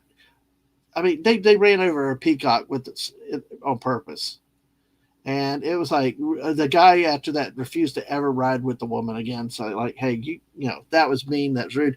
But what he noticed was after it happened, that the mate was out there chasing cars and stuff. That You doesn't know, surprise me. it's like, it just.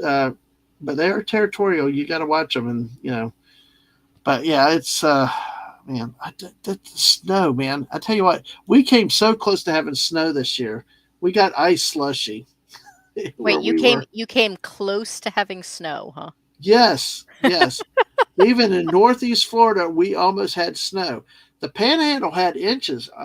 Alabama, they had feet of snow. Pensacola, I mean, looked like what you had there, and it came as far west as probably about Lake City, which is about an hour and a half west of us. Like they really legitimately had snow. What we ended up was just ice that actually just was like a big slushy, which was disappointing. But we did have snow one year in my life that I remember in 1989, and it was actually on Christmas Day, and it was like an inch maybe, and the whole city shut down. I got pictures. Mrs. and I've talked about it a few times, and but it's like where we are when it snows or if it ices, the whole city shuts down. When you have bridges, it all shuts down. And Florida drivers suck already. It was like, it's you don't need us driving on ice to Mhm. to do that. So, well, it looks like you're at the end of the pictures. No, I was trying to skip ahead to find a couple I Oh, wanted okay. No, to. cool. I am your servant. I've been told that people are enjoying this. We still have 14 people. So as much time as you want to, Well, there are a couple I give, really wanted to show. So the one, absolutely. if you can bring that back up again. I will bring it back up. So I made mentioned earlier that the goats would or the sheep, I mean, would huddle together when it got really cold.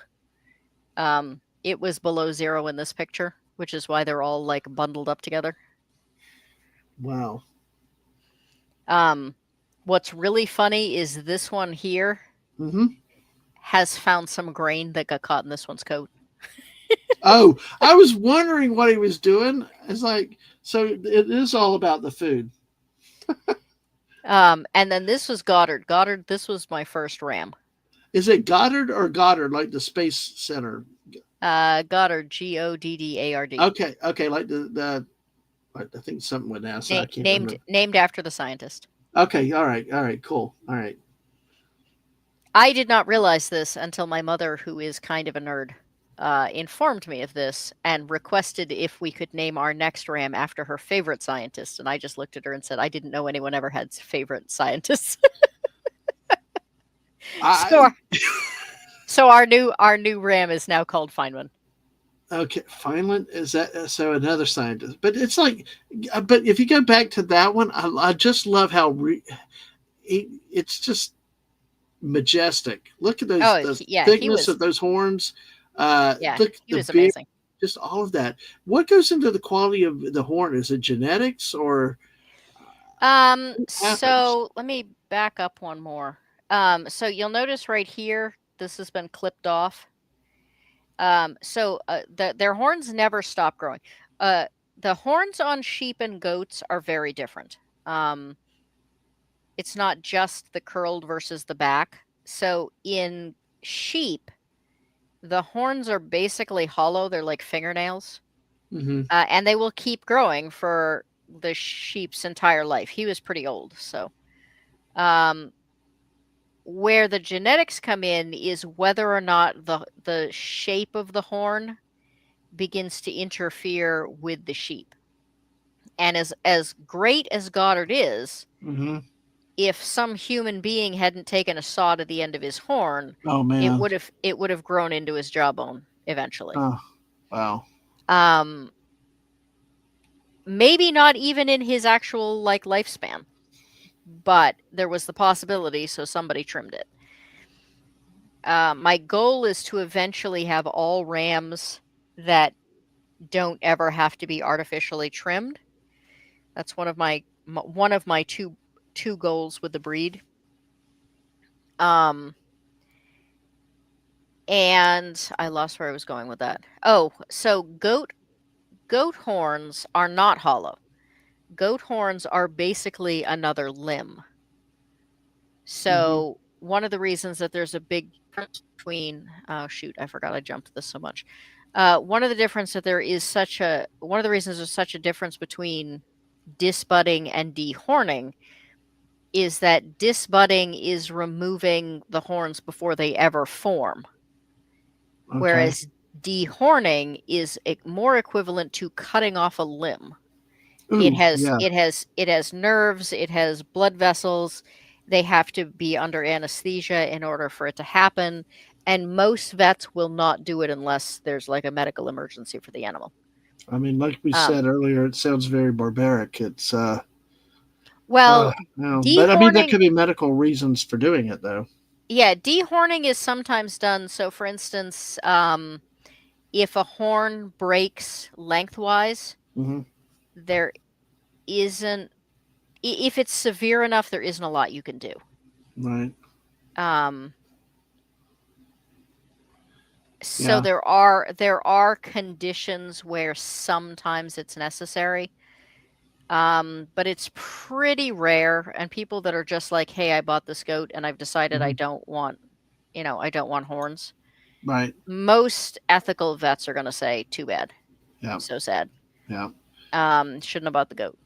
Yeah. Um, They're picking on me about no snow. So, and Snore Pupa um, said, yeah, it was a great year to buy cheap winter clothing. Here we go. This is what I was looking All for. right. So disbudding Mm-hmm. is not Disbudding is so like there are people that'll tell you like, oh, if you pierce your kids' ears when they're young enough, or if you circumcise them when they're young enough, or Mm-hmm. whatever, that oh, everything will be fine. Um, Okay. and There you go. we now know that that's not necessarily true. Um, Goat horns, yeah. So this is basically like if you cut somebody's arm off. They use them as tools. They use them to scratch their back. They use them to pull trees down so they can eat. They use them in conversation. Like if you watch goat body language, they literally talk with their horns. And so to cut them off when they're later in life is very traumatic for the animal. Mm. Um, Okay. We, Disbudding involves plug your ears, everybody. Disbudding involves taking a hot poker and pressing it to the goat's head for several seconds. wow. Um, it causes a lot of burning. Very frequently, you can end up with what's called scurs, which are, especially in males, which are horns that keep trying to grow back and can't quite make it. And so they're brittle and they break. And um, there is now evidence that disbudding causes brain damage in up to 80% of kids that it happens with. Um, Mm. People will say, well, they're running and playing like right afterwards, so they don't feel any pain. Right. But prey animals actually hide the fact that they are sick. And what they've discovered is that disbudded kids actually play more than regular kids because it's an effort to disguise the fact that they're in pain. Wow. That's so playing being, I guess, the headbutting and other. When you mean play, is it like the headbutting specifically, or just that Um, they're more active and bouncing around? yeah, they're active and they bounce around. Okay. They do not headbutt right after they've been disbudded. Okay. Um, Uh, Actually, Mrs. had a question here. If someone wanted to get some of the goats, what would be an average cost? Specifically the San Clemente Island goats or goats in general. I think in general. I mean, I think San Clemente obviously would be more pricey considering the number of them, but just I think a general as a general rule, it's kind of a ballpark. Well, not necessarily because San Clemente goats are still they're still working on like I said, they still have Hmm. udders that aren't quite, stable. Um, they don't. There are a lot of things that need to be worked on in the breed before they start having a purpose. Right now, they're basically an exotic pet. Hmm. Um, and exotic pets don't necessarily fetch a whole lot in farming circles. Mm. So there's a lot of variation. So Wind Dancer Ranch probably has the best stock of any breeder out there. Um, but they fetch prices appropriate for that. But Hmm. you're going to get a big animal, you're going to get a healthy animal, you're going to get a well-formed animal. Um, there are other breeders that shall remain nameless that sell their goats quite cheaply, but you never know what you're going to get. The second best goat I ever had came from this place, and the worst goat I ever had came from this place. The one I'm Hmm. thinking of in particular. Um, they because they don't sort their good goats from their bad goats, they just sell them all for the same lower Hmm. price. Whereas Wind Dancer Right. Ranch, if they sell you a goat, it's a good goat because they cull everything that isn't Right. worth breeding. All right. Um, so now that I've made that really vague, it can be anywhere between $200 to $500, depending on the quality of the animal. Okay. Okay. And I know Mrs. is talking about cost for goats. Specifically if you want to use it for milk and meat. I know her family has property, and they raise quail, chickens. They've done rabbits, all kinds of different stuff before. They've kind of varied it around, so I wouldn't be surprised to see them with goats one day. But yeah, for those purposes, because a lot of times of what they raise is for food, and Yeah. especially with the price of eggs and milk and all that nowadays, it's sometimes you can make the cost back in a few years. So Yeah, um, the important thing to remember is, I mean, you could go to a livestock auction and pick up a goat for $50. oh, Um, but you're gonna pay for it later because there's a reason that that goat was at that auction. that's what I say about getting a hotel room in Orlando. When you stay on the JYP or the OBT and you pay under $100 a night, you get what you pay for. So I guess specifically when you say that, what kind of problems do you run into with goats when you uh, go bargain basement price wise? I mean, there are certain illnesses that won't show up until later in life. So if you go and you get a goat kid, um, it may not show any symptoms of anything wrong, but over Hmm. time, it won't hold weight. It'll be sick all the time. Um, so you can end up with illnesses. You can, um, it can be a bad-tempered goat. It can be like there's a certain amount of temperament that's genetic. Um, so if the parents have bad attitudes, sometimes the young will have bad attitudes, even if you bottle feed them and all that good sort of stuff. Um, there are it may have formation issues. Hmm. Like I said, I had a goat that, the hips were so narrow she couldn't deliver or give birth properly. Um, Queen Mum came to us because she was sterile. Right. Um, so if you want milk and you get a goat that can't have babies, you're not going to get any milk. Um, I mean, there are a lot of different reasons. Sometimes it's just somebody had too many bucks and they couldn't stand to like butcher it, so they sent it to auction. Okay. But it's always a toss up. There's also the fact that they stick all the livestock together, so even if that animal wasn't sick when they got to the auction, they might be by the time you buy it. Um, Very interesting. Yeah. and No, the I'm sorry. Go that ahead. that that doesn't necessarily mean that the higher the price point, the better the animal. I mean, there's a No. certain amount of you need to learn what to look for. Are their teeth good? Is their back Mhm. straight? Is their Right. stance good? Just some really basic stuff. If Hmm. you want milking animals, there are certain things about the udder to look for.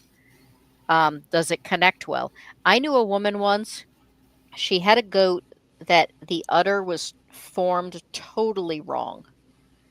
Hmm. Um, it basically hung off her body by just like a tiny piece of tissue. So every time she got pregnant, it was extremely painful for the goat. Um, she couldn't nurse properly, it just it was Hmm. no good. Right. That goat should never have been bred. Right. She was bred 9 times, and the owner sold all those goats. Jeez. Oh. And Um, which means which I'm means sorry. there Go are ahead. there are nine does now out there somewhere with this genetic flaw. No. That's when Um, it is sad. That is sad. And my thing with the price point usually is like at least it's a starting warning sign. But like you said, you always have to look. You can always get diamond deals, but the thing is always know what you're looking for. Take the time to research, figure out, inspect them, and see what you can get. yeah, Um, and the other thing too is that look at the breeds that are not commonly known. So Boers are known for being meat goats. They're huge. They're fast growing. Um, but they also can be really ugly during breeding season. They're very mhm, prone to parasites. Like there can be a lot of issues. A really solid Boer sire can go for thousands of dollars. mm, But if you have a small homestead and you don't need, hundreds of pounds of meat, um, Spanish goats are known for being hardier. They're a little bit smaller, but the amount of meat per pound of goat or pound of feed you're going to feed them is lower. Um, they're not going to need the medical care that a Boer herd needs. Or if you do need something that big, Kiko goats are lesser known, but are also excellent meat goats. Tend to go for less because they're not as well known and not as well sought after. Um, or if you're looking for meat, a really well formed mix mhm, uh, can be, a really inexpensive way to go. They're not purebred, so they don't cost as much. mhm. Um, Same thing with milking goats. I mean, like there are some people that have very specific crosses that produce really good milking goats. Burr, have a good night. Yep. Good Thank you night, for Snort. coming. Absolutely. So, and remember, next Thursday, the Eclectic Goat will be with me again. A little bit different format, talking a lot of writing and reading and some other stuff. But yeah, Yeah. we do have another question from Jeff, real quick. And he's asked, can you tie horns together to have them grow in different directions so it doesn't loop around and cause future problems? Goats or sheep? I mean, I've never heard of anyone doing it in either, Mm-hmm. but I mean, I guess it depends on what future problems and which animal. All right. So I guess in I general, because we could do that with trees sometimes. Sometimes you turn trees or plants so that you can force them to grow in a different direction or a certain way, and kind of like braces in a human's teeth. You put them in so to help the teeth grow in a certain directions, for well, spacing to correct problems. what we were talking about was ram's horns, and they curl around to the front. And I was trying to figure out how you would tie them, because if you tied them together, you'd actually pull them in closer to the head. Yeah. And the trick is to get them to grow further away from the head. So, anyway, I am well over the time Yes, that I I know. told my poor husband, but I wanna end off on a trivia question. All right. Very much so. And I tell him thank you from me. Thank you to you for giving the extra hour because I tell you, there's a lot of people that came in and stayed, especially in this last hour and a half. And I appreciate Well, that the was time. that was why even though I'm getting really tired, that was why I stayed. I was like, "Oh, I feel I really bad that all these people just got here and now I'm signing off." Figgy Plays also is up late too. So I got people across the pond that are still up. It's wonderful and amazing, but it's all Figgy's to you, Figgy's Eclectic gonna Goat. Figgy's gonna miss my trivia question. I know. I think she'll hang around for that. But okay, I'll shut up. What's our trivia question? You have to share my thing again. Okay. I see it now. What is this? Not breed, species. Mm. I don't know. Do you want me to answer, or you want the chat Oh, to answer? anybody. I was thinking a duck.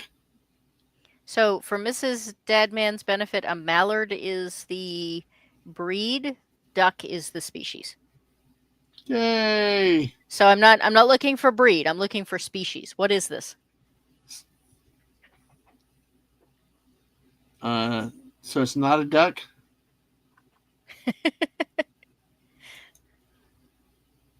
Not a mallard, a bird. Yeah, legatus. Okay.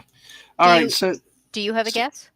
Well, I said duck earlier, but Oh, I missed it. Sorry. okay, no. Is it a duck? I It's a thought I duck. thought you were I thought you were reading off somebody else's. This is not a duck. Okay. Well, let me try. Let's try it again then. Let's see.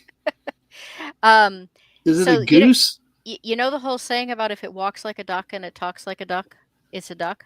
Right. So this is a Muscovy. A mis- Muscovy cannot quack. wow. Okay.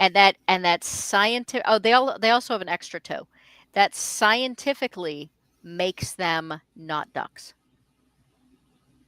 They are waterfowl. They are a Yeah. cousin to the duck. But any ducks, if they mate, they'll produce mixed breeds, but they will still produce a viable offspring. If a mallard and a duck mate, they will produce, we refer to them affectionately as mutts.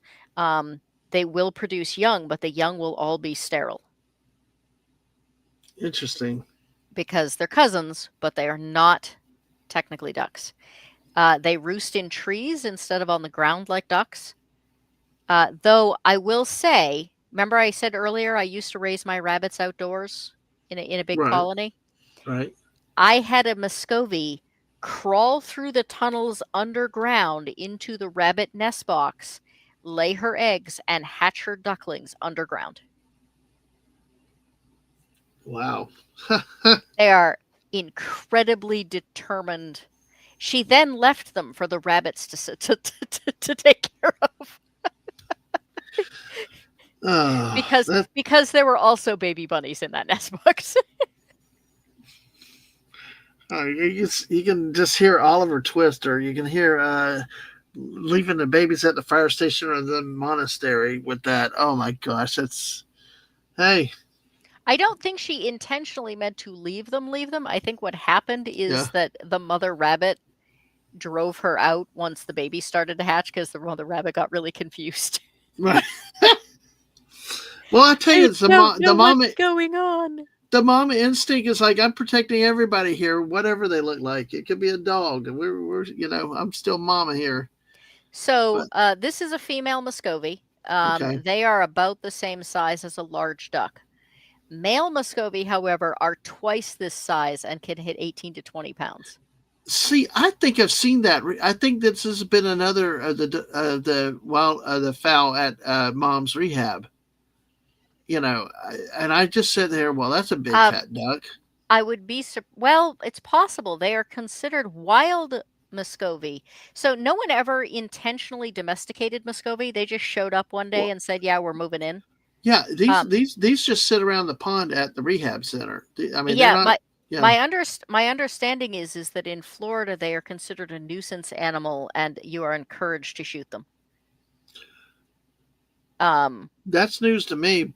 But you know what is a nuisance animal in Florida? I don't know if it was where you are. Wild boar. I I mean, have heard I've heard this.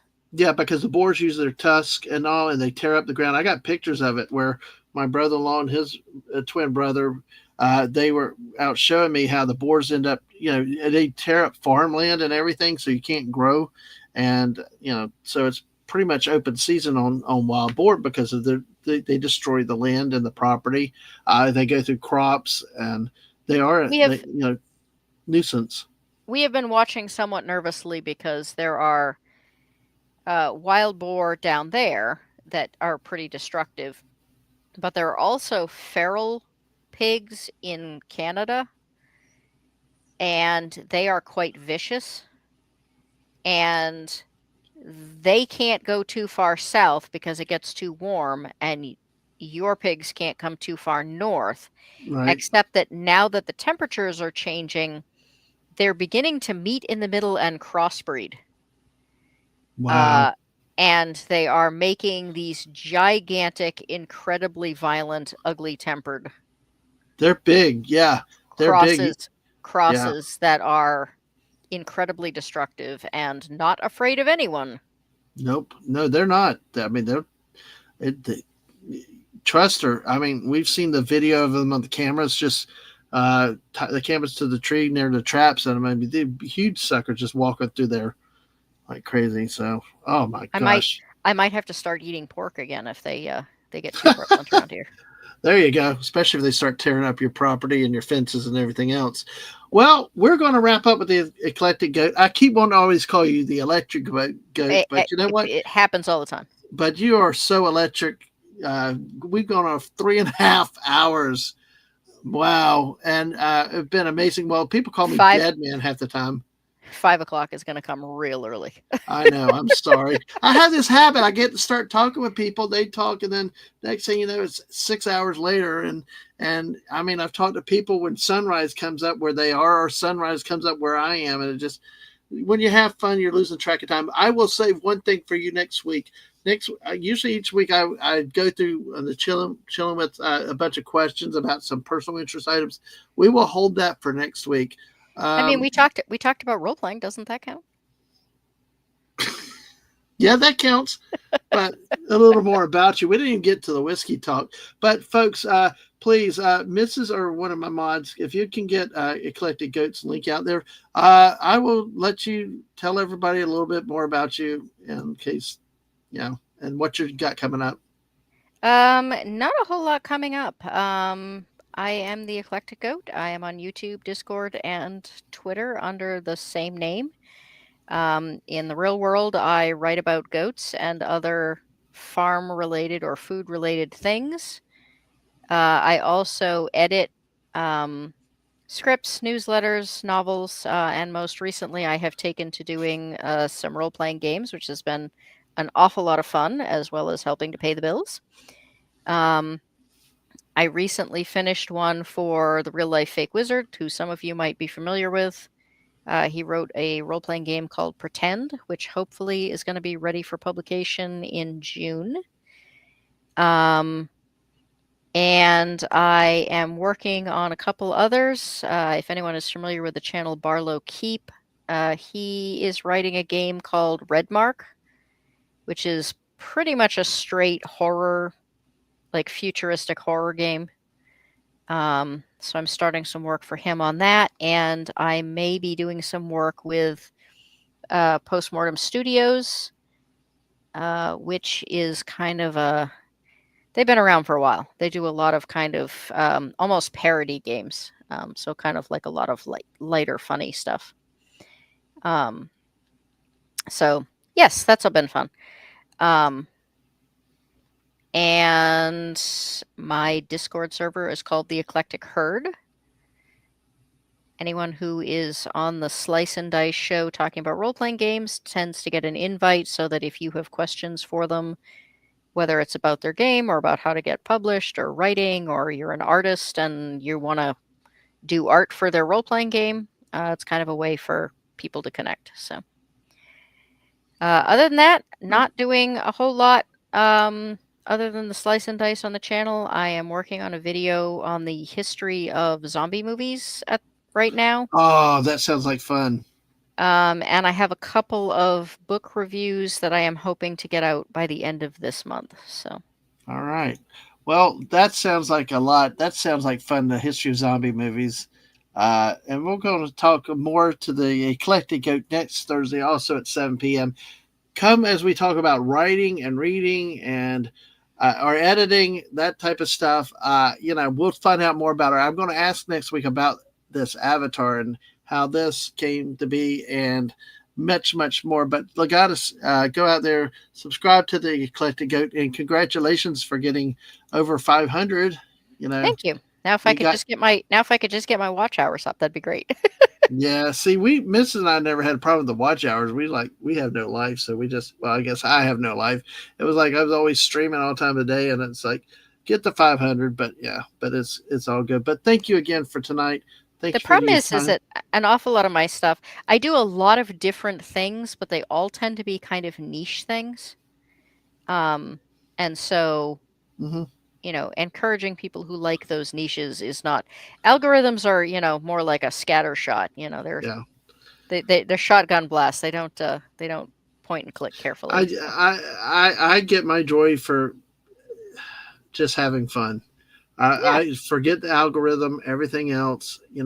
I'm not going to monetize anyway for a lot of reasons. So, I want to figure out what I want to do and what I want to have as fun. And one of the things I have fun is having people like you on a show, talk, learn about them. Um, my Wednesday and Friday shows, I just love them to death because even though I'm down to 3 standard shows right now, uh, you know, those are two of them. And I got to thinking the other day, even if when I was in a bad mood, I'm like, I enjoy those shows. I enjoy doing them, and it makes it even more fun with the cast of characters I have around, which are really they're friends. They're more than friends. They know us, and I could not do that shows without them. And tomorrow night's show, folks, also as I don't have it. Well, maybe I have kind of thing. Tomorrow's show tomorrow night at 10.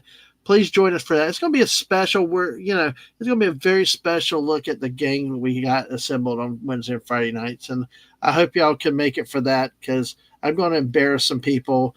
We had somebody do some expert grok work, which will really, really be funny and worth a lot of laughs. Like Jeff's comedian stuff. A history about zombie movies sounds like a deadbeat show. yeah, I saw that Yeah, pun.